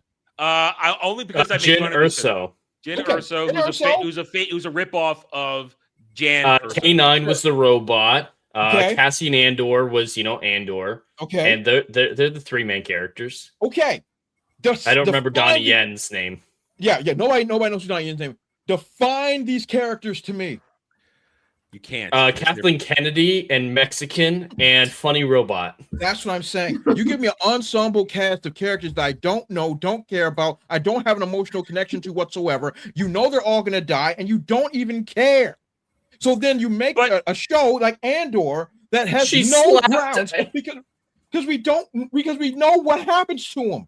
Everything that you're doing is a waste of my time. But Dre, don't you understand when Cassian and Jyn hug, he's thinking about his baby with girl from the show who hadn't been created yet. No, he was thinking about his boner. This movie, that's why I know people get really mad about the sequel trilogy, as they should. It is one of the worst trilogies ever put onto the American stage, and that should be buried underneath, the jail. But freaking Rogue One, not only is it a bad movie, it is an insult to A New Hope. Yes, that's where the issue comes. Yeah, that's the real story there. Vader watched the plans walk onto Leia's ship, and then the New Hope picks up 5 minutes later, and she's like, "I have no idea what you're talking about. No plans were transmitted to me." And at the same time, you have the modern day technology Vader, the modern day take on the Force, because George Lucas hadn't worked out the Force so much in 1977. You have Vader annihilating a hallway of Alderaanian soldiers, Alliance soldiers. And then in A New Hope, he sends in the stormtroopers first instead of doing it himself. We just saw him do it himself in Rogue One. Why didn't he just walk in? He was tired. He needed to take 5 because it was literally like 5 minutes later. It's clearly just 5 minutes. It's literally what 5 minutes. What they brought you, my lady? Hope. Oh, God. with the worst CGI. No, excuse me. What they did to Grand Moff Tarkin was an insult too. Like and his family. His family was angry. Peter Cushing. Wow, he deserved better. I love that he was wearing comfy. He was wearing slippers the whole movie, fuzzy slippers the whole time while he was filming. That man was insane. Well, this is what I'm saying. Rogue One is the worst of them all. I will die on that hill. It is the worst of them all. Everybody's sitting like, oh, the Vader scene, oh, the Battle of Crate or wherever they are. I don't care. I don't care. The whole thing, like, we're gonna get these plans because if we shoot it right in the dick, it's gonna blow up. No, man, no, stop. The climax, yes. The falling action, yes. The set pieces look great, yes. There's a lot of cool things dying and people blowing up. You know why? Because the other 2.5 hours, nothing happened. So the sole fact that we actually see something on screen, people are getting hard. Because it's the memory trigger. What you like to remember is, and the problem is, it was only a few minutes long. Can I say fuck Saw Gerrera? Everyone's acting like he's the most important person in the rebellion. He's a terrible character. Going forward. He's a terrible character. Do you see what I'm saying? I like Forrest Whitaker, but this is the worst movie of them all. I'm telling you. I put it on everything. I bet the farm. It is the worst of the Disney movies. It is.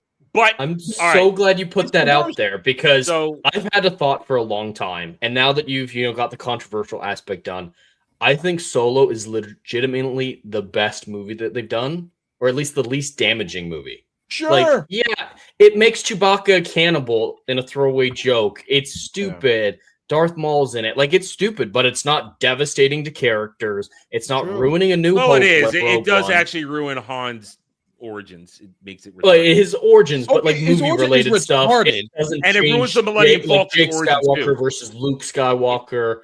And like I just feel like it does the least damage compared to the other Lesbian Bot 2000. Sure, if you want to it's still awful. I never want to rewatch it. Pansexual Lando Calrissian. Yeah, well, I don't know what to say about that. Billy D got to protest that. What like but what I'm saying, it's the best of the worst because it's bad. It's very bad. All right, so let's transition now to because Dre unintentionally built a very sturdy riveted bridge to the next part of this. There is the delusion of some of these Disney Star Wars movies that they have their merits in this and that, and Dre very angrily and eloquently broke down why Rogue One is trash. It's horrible. And we talked about this last week and the previous week too. First of all, just to conclude that Mando and Grogu is going to do terribly. It will do terribly because it's continuing it's continuing this tradition ever since the wool was pulled off of everybody's eyes. Now, Rogue One was not the movie that did it, Dre.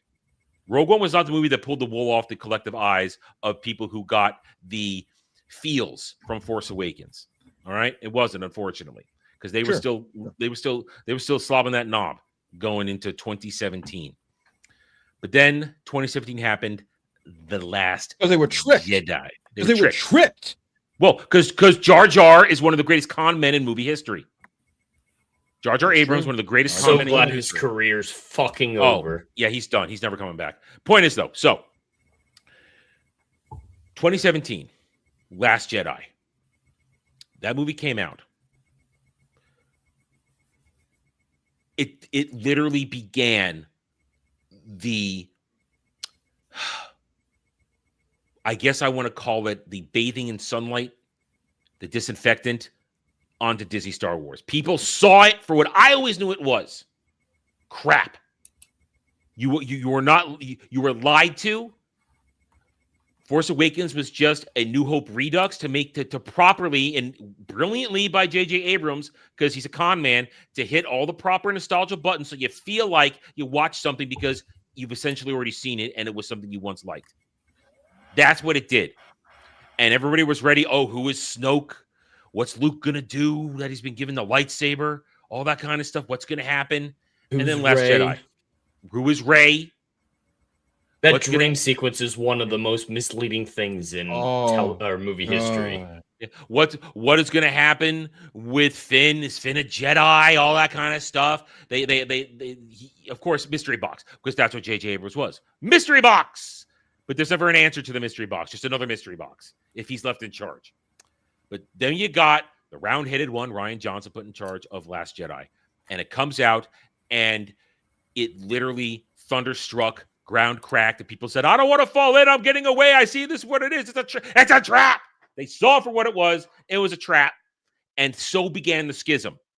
And so began real Star Wars fans waking up and realizing they've been fooled for, 5 years at this point. They've been fooled for 5 years. But the stands dug their heels in. And they started creating one fallacy after another of why The Last Jedi was the greatest movie since Empire Strikes Back. Of why it was something that had to be praised because Rian Johnson broke the tradition. He subverted expectations, and he gave you a Luke Skywalker that you needed to have. We call him Jake. They continue to make these excuses for years, all the time. And we've routinely shut them down to a point where they scurried away and they just circle jerk each other to make themselves feel better. Here's the problem, though. As we talked about a couple weeks ago, the fallacy of Disney Plus, that its rankings mean anything, has renewed some sort of super delusion in the stands that Disney Star Wars is successful. We've been watching them talk about how Maul Shadow Lord #1, and oh look, here comes the Acolyte. It's rising again because everybody's watching it. We've broken that apart, but because of their obsession by thinking the Acolyte is a success for the past couple weeks, a new thing has started. They're trying to tell us that The Last Jedi was great again. Don't do this. Don't do this. I'm going to, Don't because part of my job is to point out insanity and to make you guys suffer. I'm sorry. Yeah. Are they going to use Rotten Tomatoes? Oh, one of our friends are. So this person, Synesthetic, I hate this account. I'm sorry. It's engagement farming to the max. Look who he quoted. Look who made this clip. Our good old friend J.I. Acob, who blocked me an eternity ago, so I don't see his crap anymore. Our good old friend J, who was a coward. Remember, he was a coward.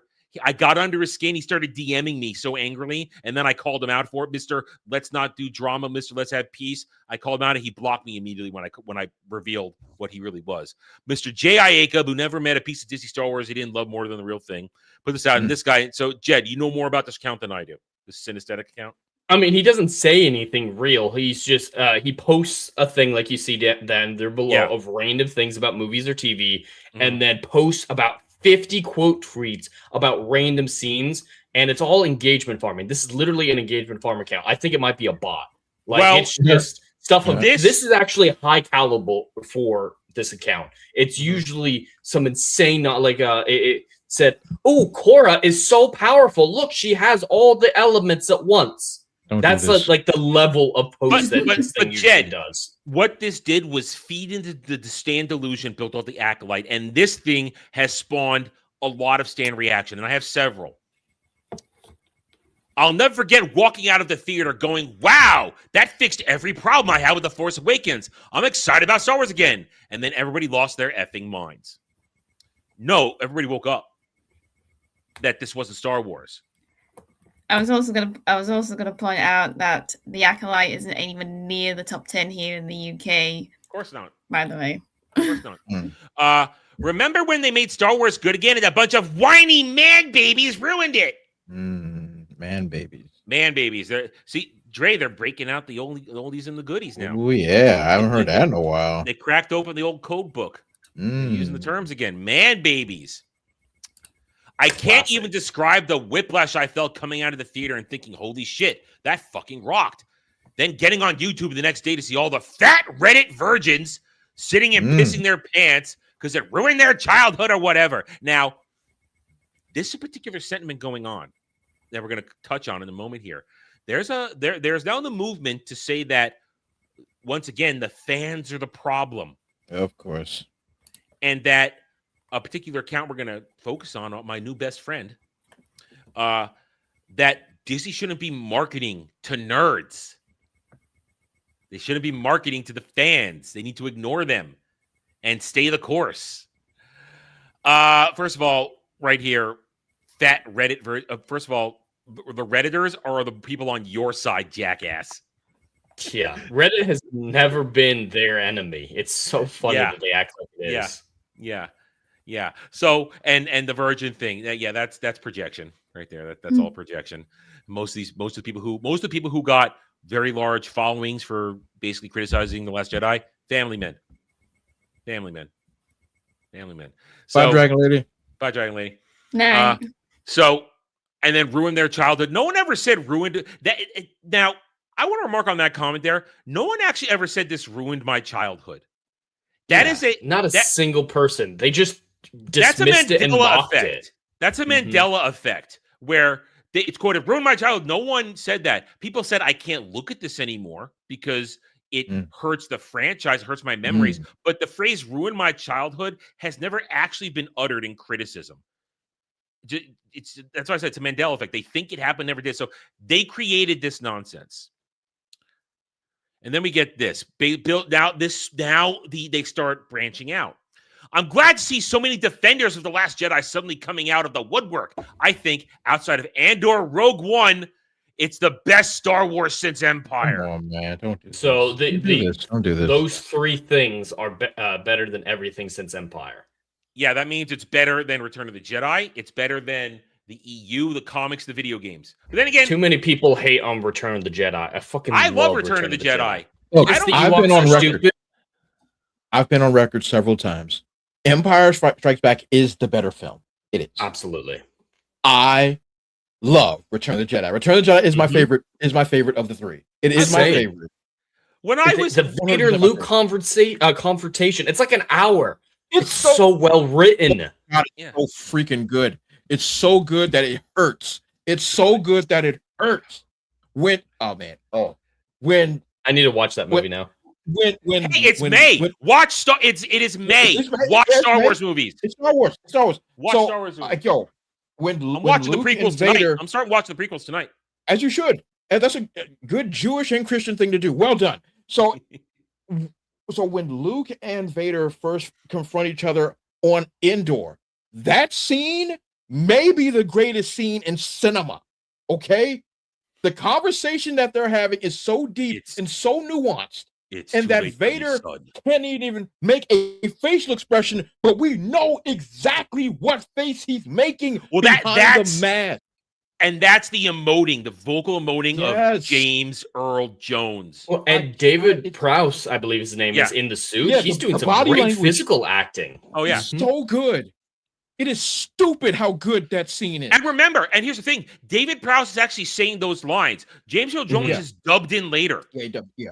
He's dubbed in later. Hamill and Prowse are actually they're acting in that scene together. And it's too late for me, son. It's the so Emperor good. Is your master now? He will teach you the true nature of the Force. That my father is truly dead. That's crazy good. Yeah. Then when he walks off by himself and leans on the side of the wood, that man is heartbroken. That's because that little ember of goodness is hanging on for dear life.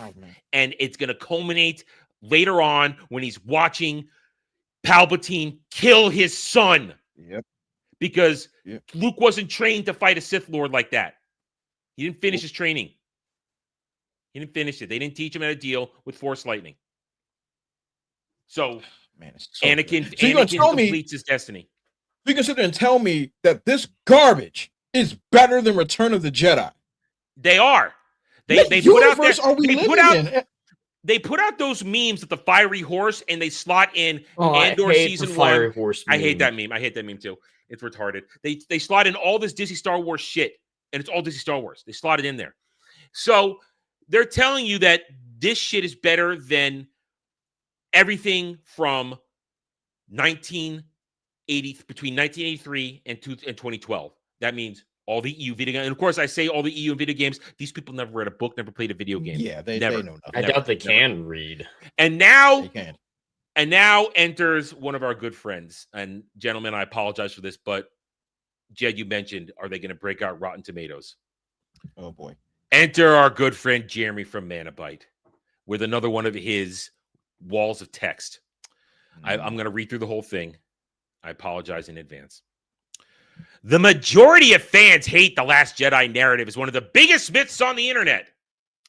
If you look at Rotten Tomatoes audience score, it looks like a disaster. But to understand why, you have to now look at how Rotten Tomatoes used to work versus how it works now.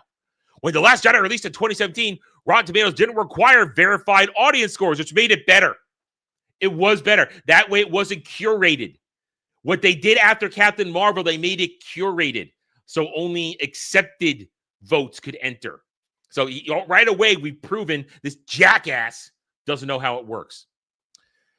Anyone with an email address or a bot script. Oh boy.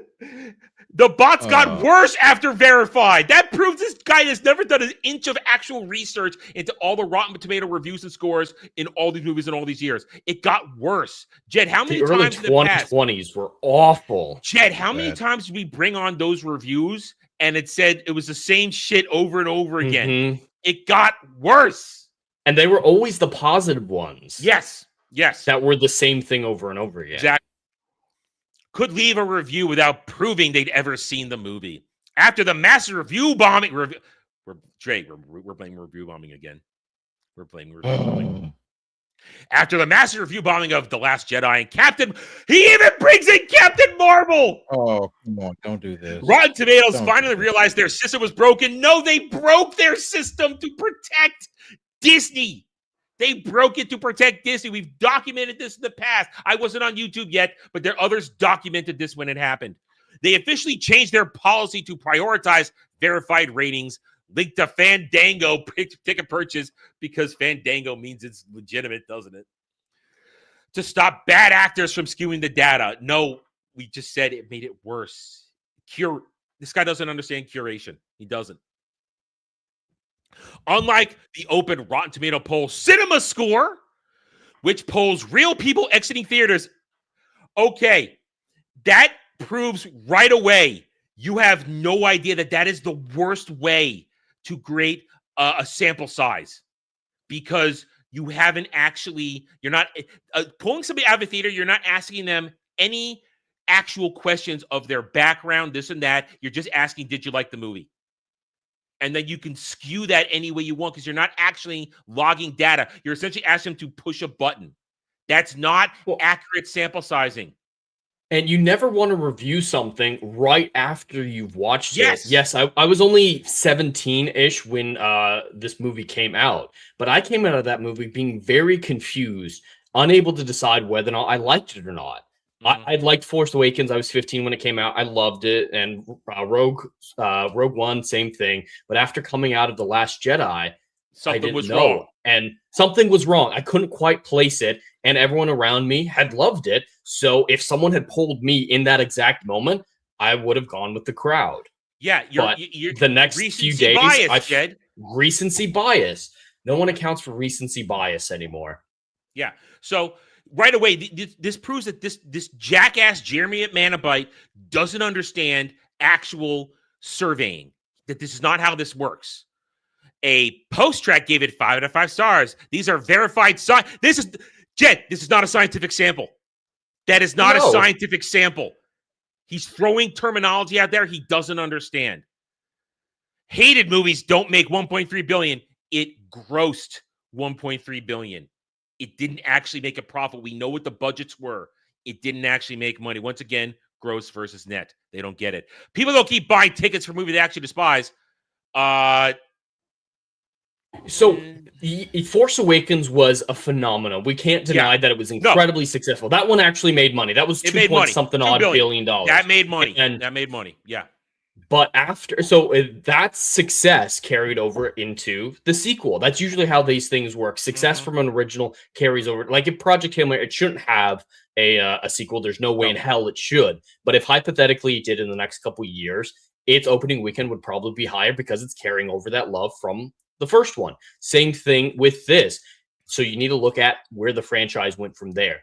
within, I think it was 6 months after The Last Jedi came out, Solo came out. Yeah. And the brand was already that damaged that Solo lost money. Yep. So that is a more relevant way to look at how The Last Jedi was received. And look at that, 1.3 billion, Jed, that's essentially down $1 billion in gross from the last movie. That you lost half your audience. That's really bad. It's bad. I thought it was 1.7 and then Rise was 1.3. But if it's 1.3, that's Rise really was 1.1. Rise was 1.1. That lost money. We remember the Forbes article revealed, but we know the budget of Rise of Skywalker. Rise of Skywalker budget was actually around $500 million, something like that. It lost money. It did not make money. So it's just disliking the movie is fine. According to you, it's never fine because you guys hate it that we dislike the stuff. But citing a rigged, unverified Rotten Tomatoes score from 2017 as proof that everyone hates it, that's just bad fan fiction. And I replied to this guy. You can't use it as evidence that it wasn't hated, though. And exactly. Remember, Jeremy Manabite is a liar. He makes shit up and he writes these articles to back up his stories. This guy has zero evidence for anything he creates, and he fabricates his sources. This is not a real study. It's not a survey, not an internet free-for-all. Yeah, you know what? The Rotten Tomatoes score was more legitimate in 2017 than it was after that because the verified and curation. So, and I called his entire logic bad fan fiction. Got some pretty good traction on Edge, which I normally don't do. Thank you, everybody who's checking my stuff out on X because of my trolling. Thank you very much. I appreciate it, which is why I'm giving you more these days. But Jeremy Manabite, I expected something from him. But then somebody who apparently loves him has entered the scene. Account called Tatooine Sons. I mentioned him earlier in the stream. A guy who talks about watching his Star Wars through the eyes of his children. And he does a stream with his kids on it. Kind of cringe. And they're kids. They're not adults. They're kids. And he videotapes him and his kids watching Rebels and shit like that. I actually went to his channel because I was curious if he had a channel. You shouldn't weaponize your kids for clout and to protect you from criticism. He hasn't done that yet, but I predict as I keep trolling this guy, he'll eventually do that. Point is, big issue. And now this guy comes out. This guy's big thing is Disney should not be marketing to Star Wars fans. The nerds are so hateful. You have to ignore them. He says as much that with their Mando and Grogu, Disney's not worried about the box office. They're playing the long game. What? Why would a studio not care about the box office? What? But he's an idiot. Big issue with Star Wars fandom is they want video game concepts in live action. Dre. What? Dre, Star Wars is a science fantasy IP that 100%. has video game-like stuff going on in it all the time. That is correct. That is 100% correct. Yeah. These people are not smart. No.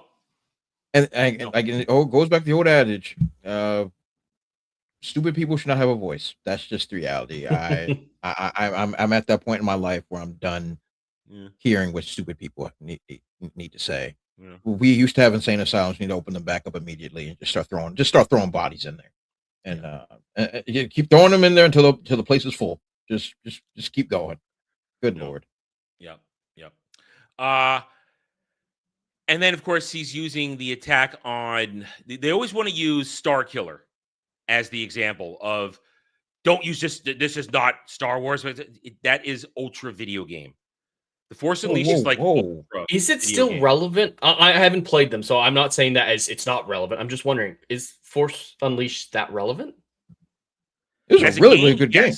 Yeah, as a game, yes. Really good games. People like those games. But the game is a what if. There was a novelization. There was a novelization that got integrated into the EU, but the games are what ifs because you can kill Luke in that. You can kill Han in those games. I mean, Starkiller has all kinds of. He has a different role in the video game, but they always want to use that as this is what the fans think the Force can do. No, that's video game. We're not having you pull a Star Destroyer out of orbit. And that would be cool to see, though. I would like. And it did happen in the EU, but you know how it happened in the EU? Dorsk 81 got on top of a Masasai temple, and he used that as a focal point with his other Jedi around him, and with Admiral Dalla bearing down on Yavin 4, he managed to use, which is what the Masasai temples were designed by Exar Kun to do, to amplify the Force and use it as a focal point. And then he managed to basically do a massive Force push and send Dalla's Star Destroyers careening out of orbit. And he died. They justified it. But he died doing it. He burned himself out in the Force. Just like Jake Skywalker. Well, no, he just farted. He just farted and disappeared by projecting his image. That's all he did. The deadly Zoom call. The deadly Zoom call. Nice one. But no, Dorsk 81, what he did was, with the help of his fellow Jedi, because he was a graduate of Luke's Jedi Academy, one of the first graduating class of the academy there, he knew it was going to be his end. But he sacrificed himself for we did what a Jedi does. He puts the outcome, the needs of the many first. To bring a little Star Trek there. And he died for it. But Jed, like I said, they actually constructed how it worked. And that's the only place he could have done that. He couldn't have done that anywhere else. He had to be at the top of a Masasai temple using the Force, the life force energy of Yavin 4 through him with help from his fellow Jedi. And he did just a Force push. And he knocked Dalla's Star Destroyers out of orbit because they were going to bombard the planet and the Academy. That's what he did. And he died for it. Starkiller, he just yanks shit out because that's a video game. Yeah. It was fun. Yeah. And it's fun. But nobody takes the video game seriously like that. It's not like Knights of the Republic, which we take seriously because that's actual lore building. But this is the thing. It's the thing, Adam. We start taking, we as a collective group, start taking like the Force Unleashed very, very seriously because we would rather see something. Well, of course, obviously, at some point now, who cares what's produced anymore? But at one point, we're like, man, we would rather have this. Yeah. We would rather watch this on the screen than whatever the devil Disney Star Wars is making. Because the cinematics are concerned, this is a film. The cinematics of Force Unleashed is 100% a movie. And the story is really, really, it's really, the birth really, of the Alliance. Really it's really good. Yeah. And it's really, really good story. Hence why it was really good. And then the sequel was nonsense, but the gameplay was really good. But the story of the first one, excellent. If they actually made a film of the original one, of course, I'm going to say about 15 years ago, and actually did this, let the money rain down. I would have been there day one with my pants around my ankles, having a good time. 100%. Because the story is crisp. Jed, if you ever get a chance, even if you don't find the game, or you can get it on Steam or whatever, even if you don't even do that, just YouTube the cinematics of The Force Unleashed. It's worth your time. It's really, really good. It's a really good story. They did an excellent job. I missed that game. It's a good game. It is. It's good. Miss good Star Wars? I do miss good Star Wars. I do. Lots of people do. Hang on one second. I'm adjusting our title because I'm going to bump the Supergirl discussion because it's not really much. I always look for stuff. Hang on. Let me just change our title of today's show. And because we'll continue on here from this point with our final topic after this. Okay, there we go. It leads directly into the final topic. Yeah. So, all right, hang on. I'm stuck in this window. I'll do it over here. Okay. Anyway, so I'll fix it afterwards. Anyway, but this is Delusion. And this guy bases his whole thing on attacking fans. And like I said, he's hiding behind his thing. He says, a podcast for dads who grew up loving Star Wars and are now experiencing it through their eyes, children. This guy always comes out and says at one point, in 20 days on May 22nd, a child will be seeing Star Wars for the first time. No, if that's the first time you're taking a kid to see Star Wars, you done fucked up. And if you're waiting, I'm guessing he's talking about theater. If he's he said theater. Star Wars. He said Star Wars. He said it. And my thing is this: I was shown Star Wars when I was 3 years old. No one waited till I was 7. They started me at 3, right, for the real thing. But this guy bases his whole thing on attacking fans, and he goes to this: Star Wars would be better when Disney and Lucasfilm embrace the reality they don't need to market to Star Wars fans. That's fucking moronic. Just come on. Yeah. Of course you need Star Wars fans. They're the best form of free marketing. Well, at the same time, the fans carried the franchise for 30 years. Just 30 like with years. Doctor Who, there were 20 years of wilderness years, Yeah. keeping it alive until New Who started. These fans are what keep these IPs relevant so that these studios can remake them to hell and back. Star Wars was a billion-dollar franchise before Disney took it over. That's correct. And without the fans, what is it now?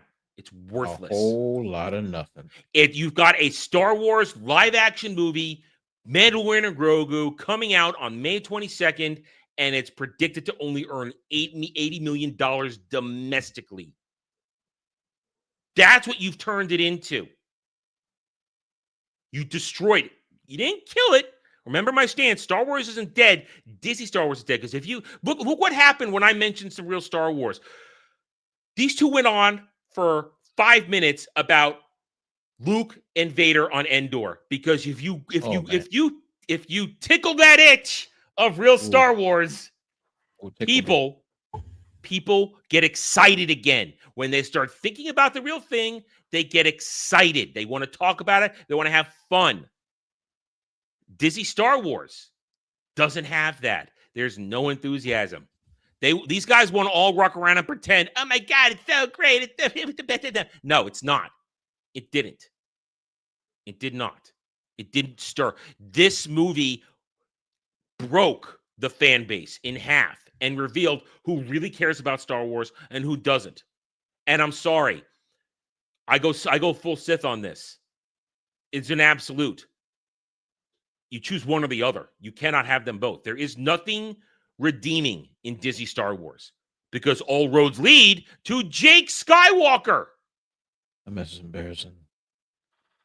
So these, this. My whole point bringing this up in the end is first to portray it to you people that when I talk about this stuff that fans are crazy, I don't make this shit up, do I? I'm showing you the literal receipts. These people believe that this right here, which one said it right here? First, which one? One of them said this one here. They believe that the sequels are better than George Lucas made Star Wars. There's a particular asinine. There's a particular Troon account on there who I try to get blocked by for a long time. They probably have me muted, is what I think, because they don't react to me, which is fine. I'm still going to point and laugh at them. They made a rankings list, and they had A New Hope all the way down at the bottom and all the Disney Star Wars stuff above it. When you place anything after 2012 above George Lucas made Star Wars, you are not a Star Wars fan. You are a Disney Star Wars fan. You are a Disney Star Wars stan.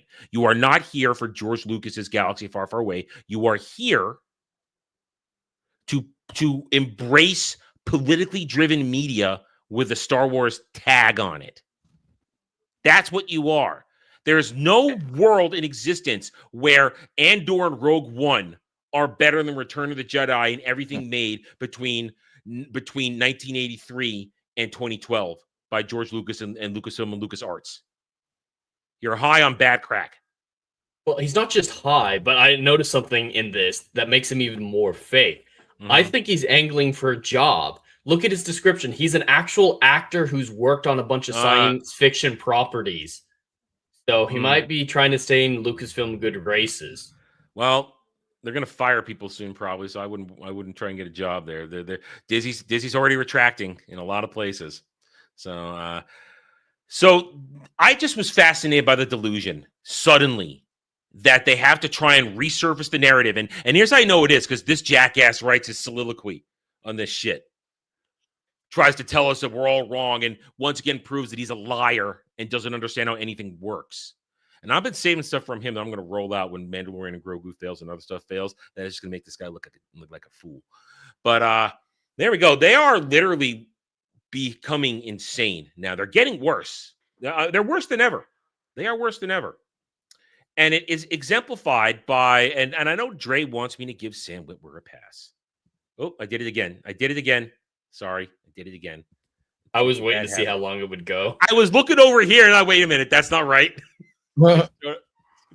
I know Dre always wants to tell me, give Sam Witwer a pass. Give him a pass. But Jed showed me this the other day.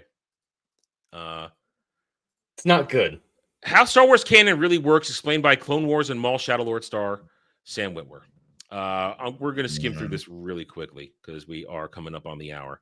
Sam Witwer, who voiced Darth Maul in the Clone Wars and now the hit animated show Maul Shadow Lord. No, you're already lying. Just explain how Star Wars canon really works. Canon and continuity are baked into the shared universe model, but such ideas can be pretty tricky to handle when stories are told by so many different mediums. First of all, no, it's not. Because it's not difficult at all. George just Lucasfilm, follow the map. Jesus once Christ. upon time, Lucasfilm did it. There used to be a fantastic website. It doesn't exist anymore. The servers went down. I had it bookmarked that had all the quotes from Lucasfilm executives in the 90s and the 2000s on how they and George worked with every single entity that made Star Wars products, from the books to the tabletop to the video games to the comics.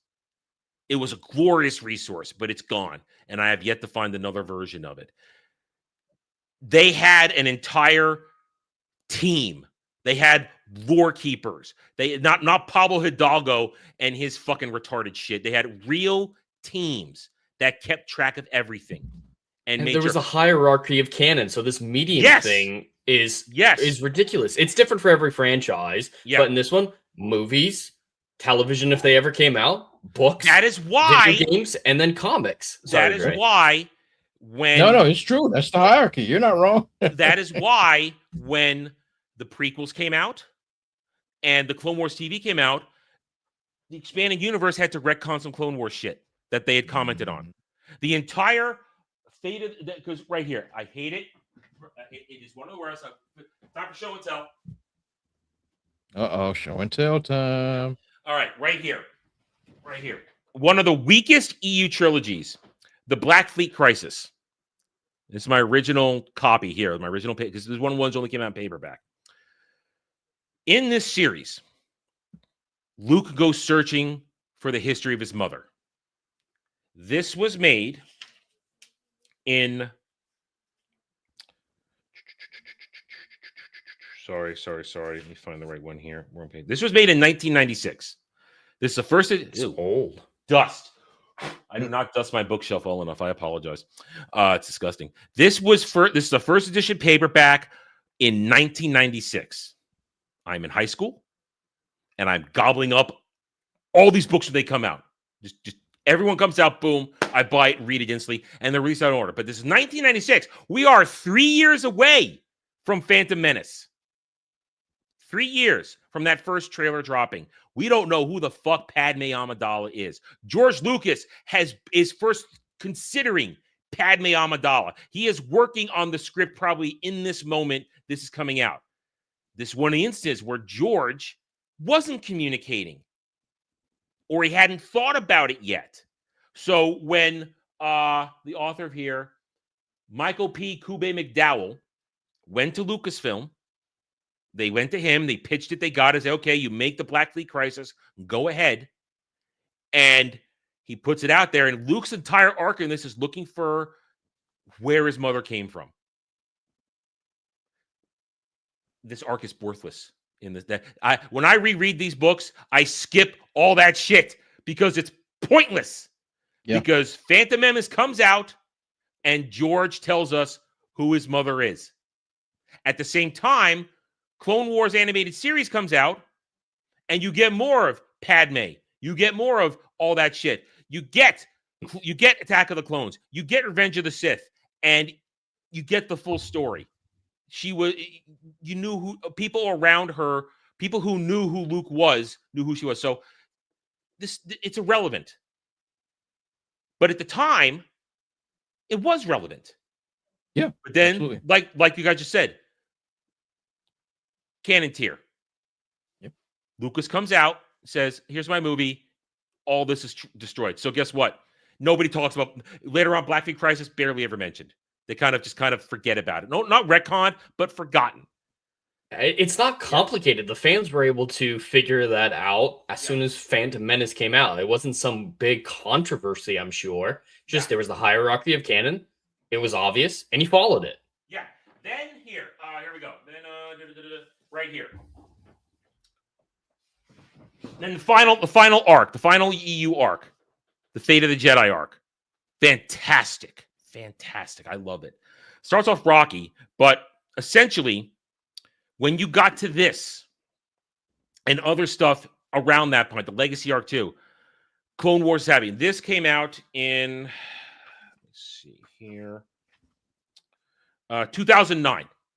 This is 2009, and from 2009 to 2011, they just cranked these books out like 2-3 a year. The author team that they assembled of the veterans at this point, the veteran EU authors, they were just cranking these out super fast. So I got this as my first edition from 2009. Ugh. Anyway, I could see it. You saw that. The I do not dust. dust That's well. gross. I do not dust well. I'm terrible. I was That was terrible. They That's lost their dead new skin. book smell. That's dead skin. Hey, where's your shame? It's floating your around. I don't know. shame? I can't be dead skin. I haven't touched it. No, it's just in the air. Yeah, it's just in the air. Yeah. Oh, Anyway. God. Yeah, you breathe in your own dead skin every day. Anyway, so that was bad. I'm sorry. Anyway, so this comes out, and the previous series before that, Legacy arc, other stuff, especially the Millennium Falcon book, you now have this 2009. The Clone Wars is going on, TV show. You must, and since George was involved with it, even though Filoni was fucking it up already, it becomes canon.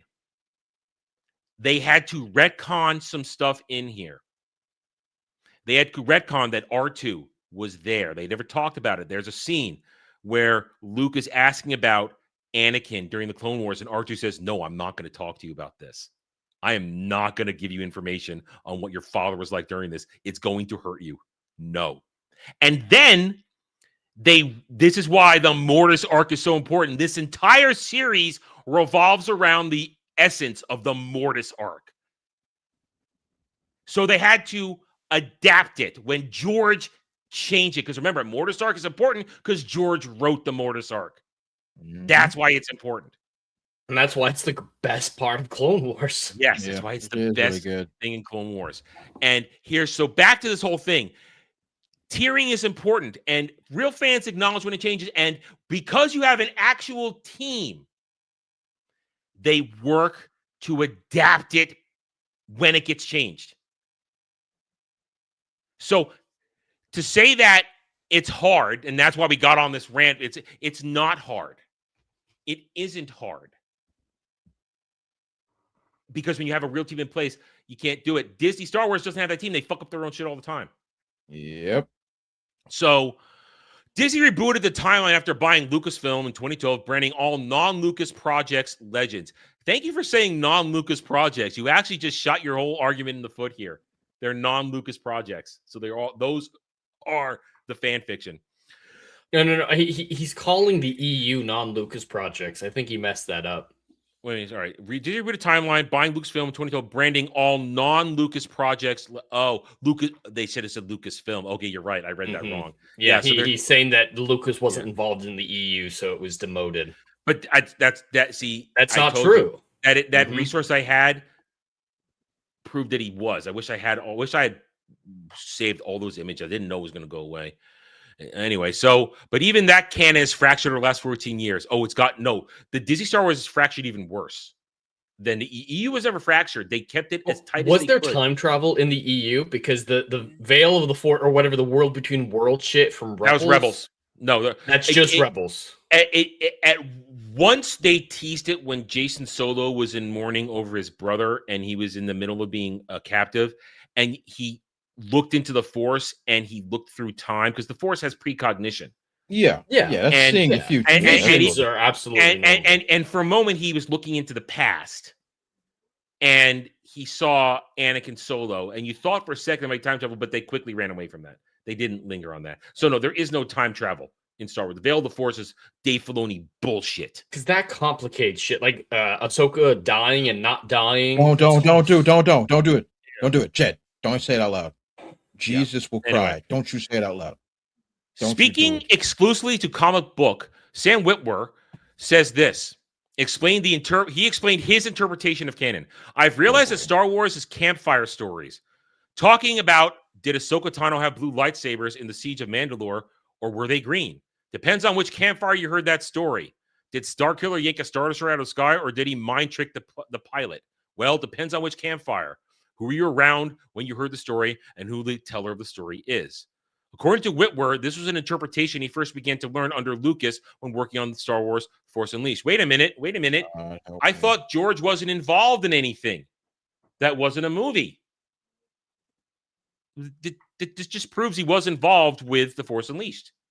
And what you said earlier, Force Unleashed is the what if. So George, in that next paragraph, he's talking about how George said this is basically a what if. So we applied that logic to the entire franchise instead of that one project that it was designed for.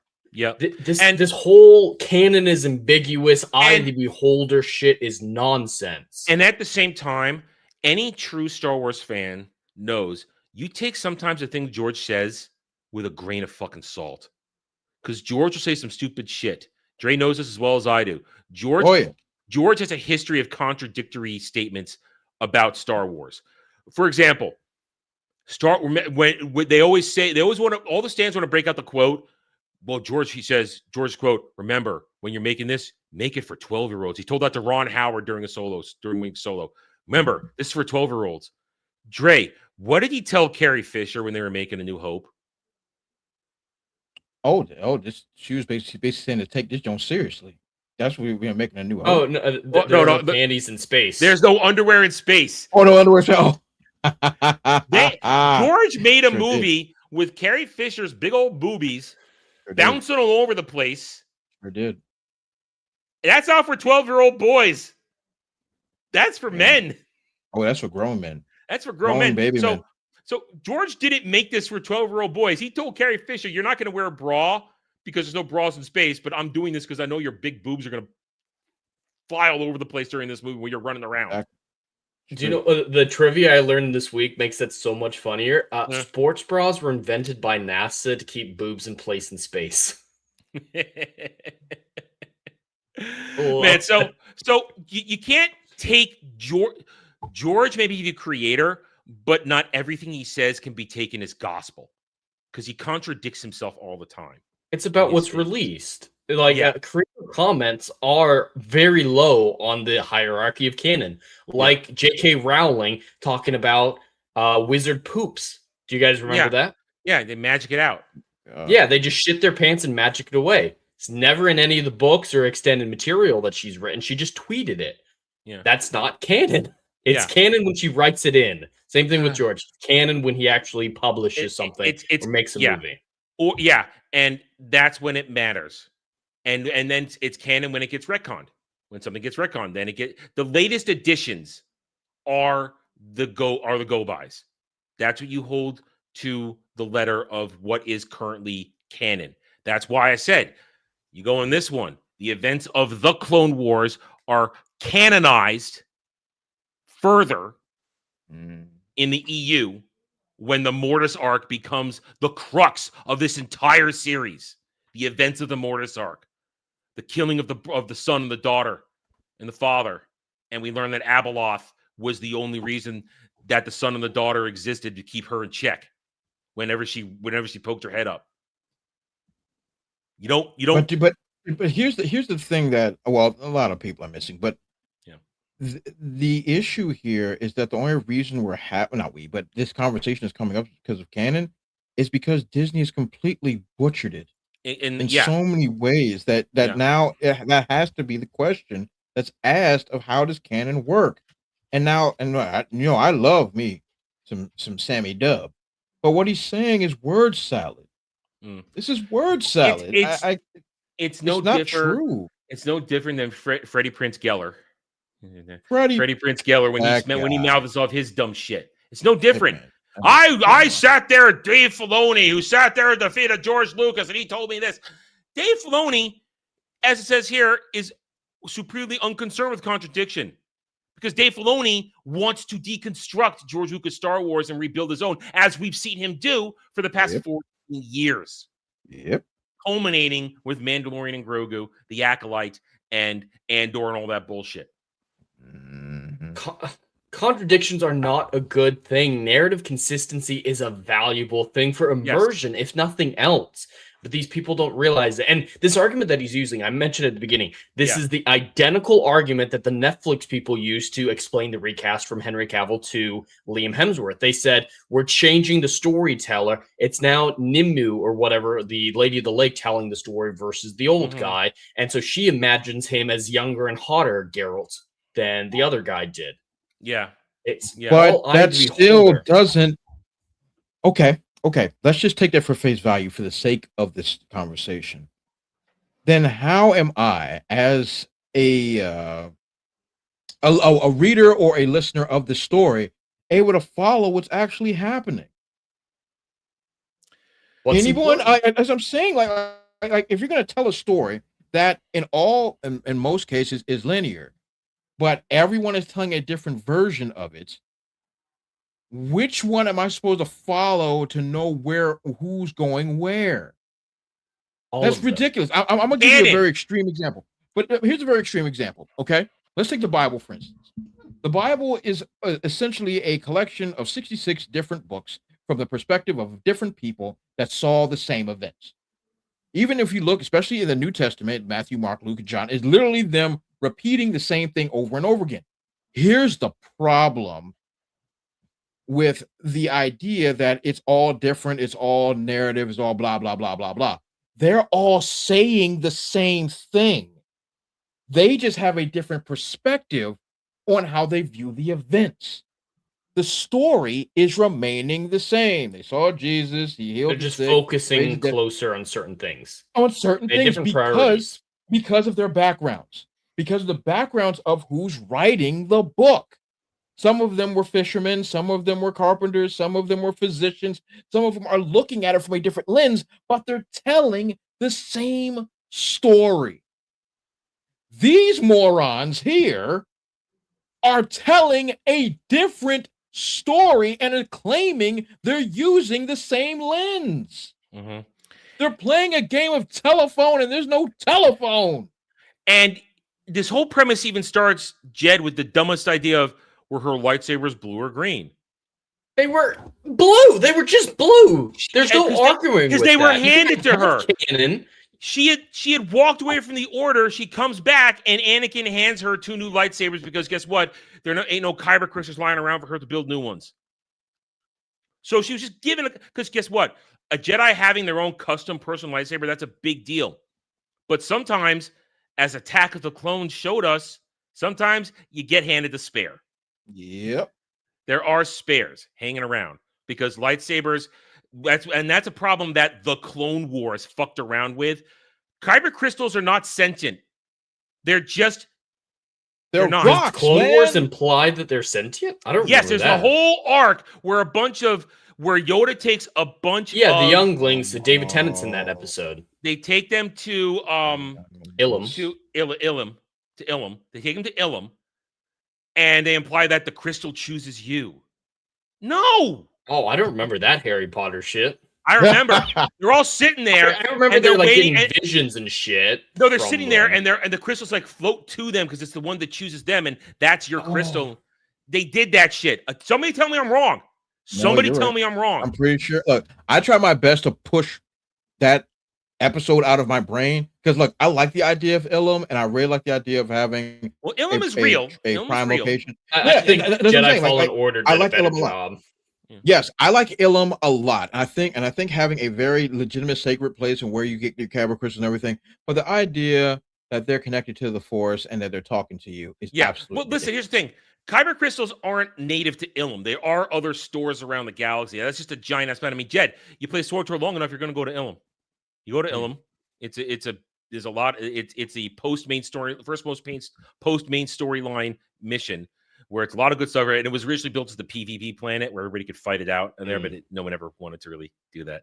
But but Ilum, that whole Ilum arc is retarded because the crystals aren't specifically Force related, right? They're just they're just what lightsabers and they're Jedi just like lightsabers. It's what you push the energy through, and it creates the kyber crystal is what makes the lightsaber so deadly because you take your power source, you're running through the crystal, and that creates through the lens emitter, and then it creates your saber, and that's what makes it so strong. You can make synthetic crystals. Luke's green lightsaber is made was a synthetic crystal because Obi-Wan left him notes on how to make I a actually synthetic crystal. really like the novelization of Return of the Jedi, and it starts with that scene of him assembling the lightsaber in Ben's old hut before They took the that. They Jabba the actually Hutt. took that and they put it. They took that and they put it in Shadows of the Empire, where where they're on Tatooine trying to rescue Han or cut off Boba Fett, and Luke makes his lightsaber for the first time in Shadows. They took that scene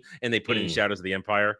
And then he's already got it. And that they actually did film that scene originally for Return of the Jedi. I've seen some pictures of it. Yeah, there is video out there too. There's video, but canonically they've taken that and put it in Shadows of the Empire where he makes the lightsaber. But Luke's first lightsaber is a synthetic crystal.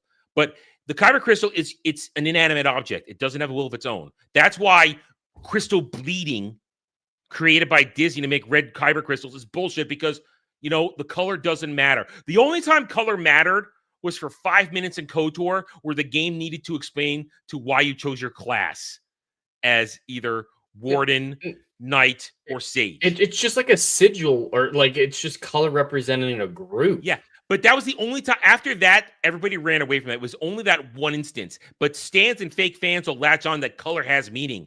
Oh, like yellow is gray Jedi. Well, yellow originally, yellow was supposed to emphasize a warden, that you're a Jedi warden, because you are a balanced version. Blue is your knight, you're the soldier, and green meant you're a sage, you're a force adept, more force adept.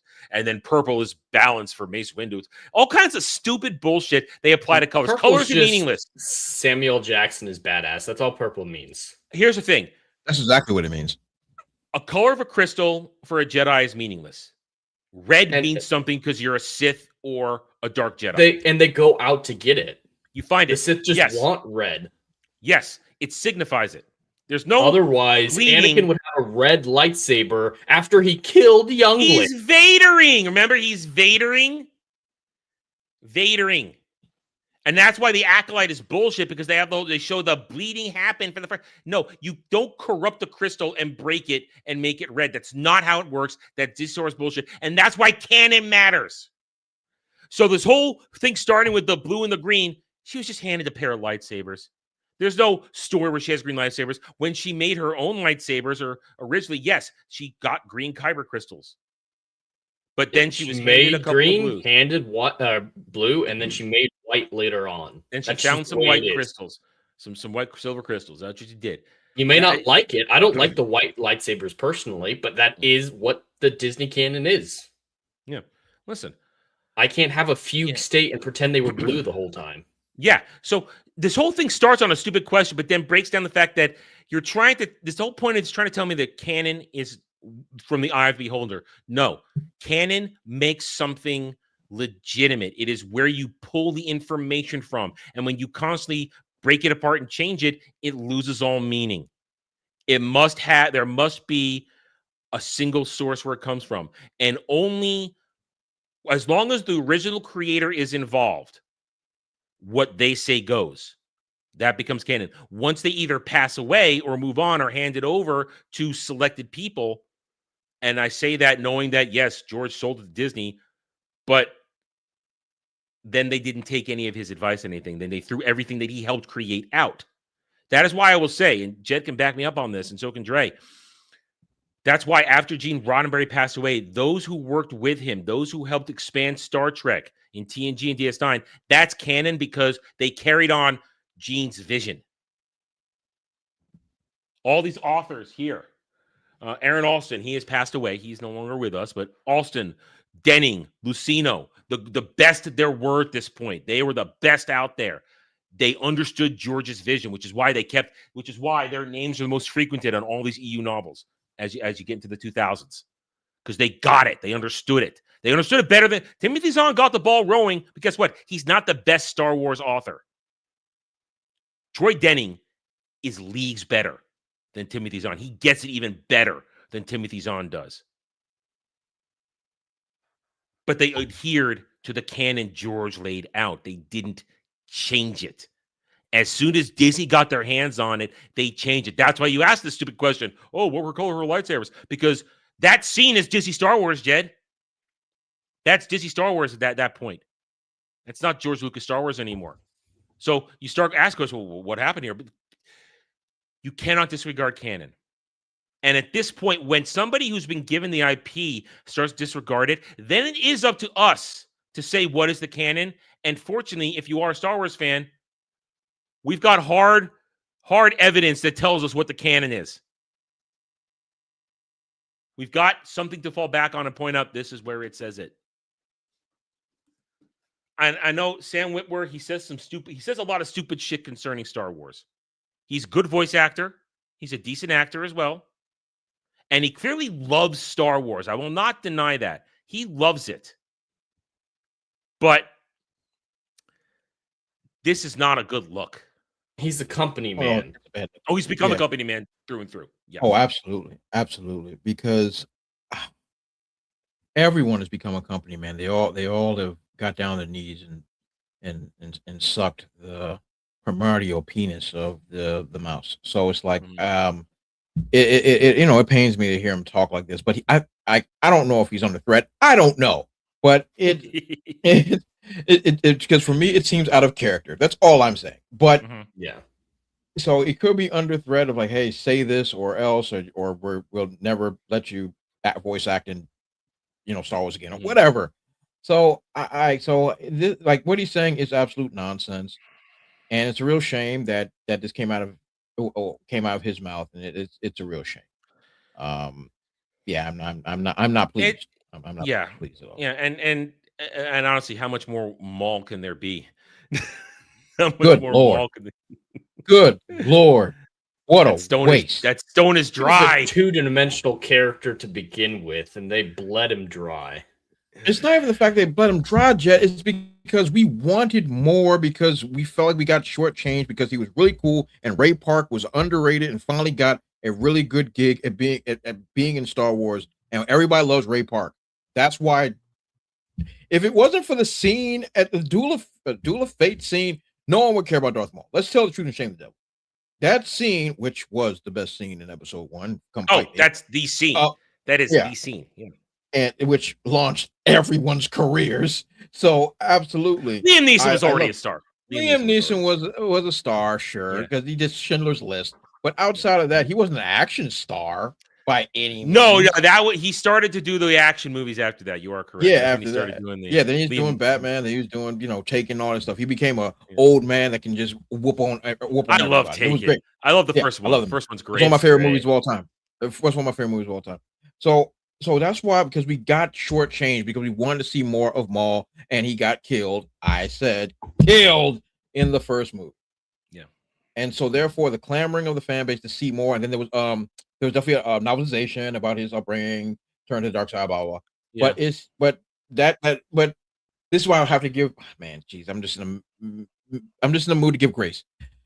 I gotta give Filoni this. At least it's going back to the well that works. At least it's going back to characters that people actually like. Granted, the content that's created is absolute nonsense and derivative trash, but he's going back to the well of characters that everyone enjoys, which of course are prequel and original characters, because no one cares about sequel anything. He's going back to the characters that people like and love. So I got to give him credit, even though the production's bad. He is going back to stuff that people like. So I got to give him a little. Yeah, he's avoiding the sequels for the most part. They all are. Everyone is setting up the sequels in everything he does, but I thought there was a Civil War. So canon matters, and we must disagree with Sam Witwer in that statement. Canon matters because it keeps everything in line. That is why I believe I have it in this one right here, because it is a later edition. When you open up an EU book, thing called the timeline. There's your canon right there. Everything from the founding of the Jedi, Dawn of the Jedi, all the way to the very end. Although Crucible isn't on this yet because they weren't even close to. Back then, we still thought we were getting the Sword of the Jedi trilogy when this is all done. Yeah, it's a long time ago. Anyway, so there it is. Canon. And right now, canon has to be upheld by the fans. That's my final statement on that. It is our job to collect, protect, and preserve it, because the stands, they will rewrite it all the time and tell us that we're wrong. that Luke can force fart and die, as opposed to actually be Luke Skywalker. And they will actually say that that is a great ending for Luke Skywalker. The Last Jedi did it right. They will say that. They've been saying that in all the mess we've been seeing. Anyway, that's it. I've already edited the title. We're not going to talk about Supergirl stuff because it was. I threw it in there because I thought we needed it, but we got a lot of good discussion on everything else. So we're going to wrap it up, go on our merry way. And I got to figure out what I'm having for dinner. Jed, what are you having for dinner? I've already eaten for the day. I had my wife and I. We made chicken and rice, but we do it in a way that is fucking delicious, and we make meal preps out of it. So we got dinner and lunches for the next few days out of it. Yeah. I'm out of all my food for the several days. I now have to make something fresh tonight. I've eaten everything. So anyway, what are you doing? What you got for the week?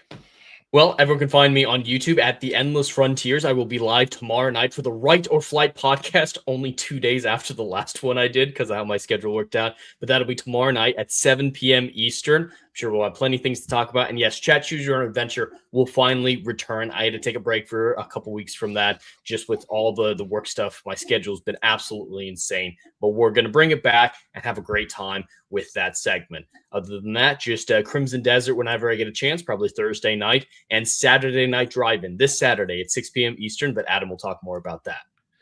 Dre, is Daredevil done? No, I still got to watch this crap again. I think there's one more week. I think this is the finale, I think. Aside from that, what's your week look like? So this week, we'll see what pops off. I'm keeping my ear to the ground on some stuff in the comic book community. There might be some stuff bubbling. So I might actually have some videos to make this week on the Brutal Playing Comps YouTube channel, so definitely check it out.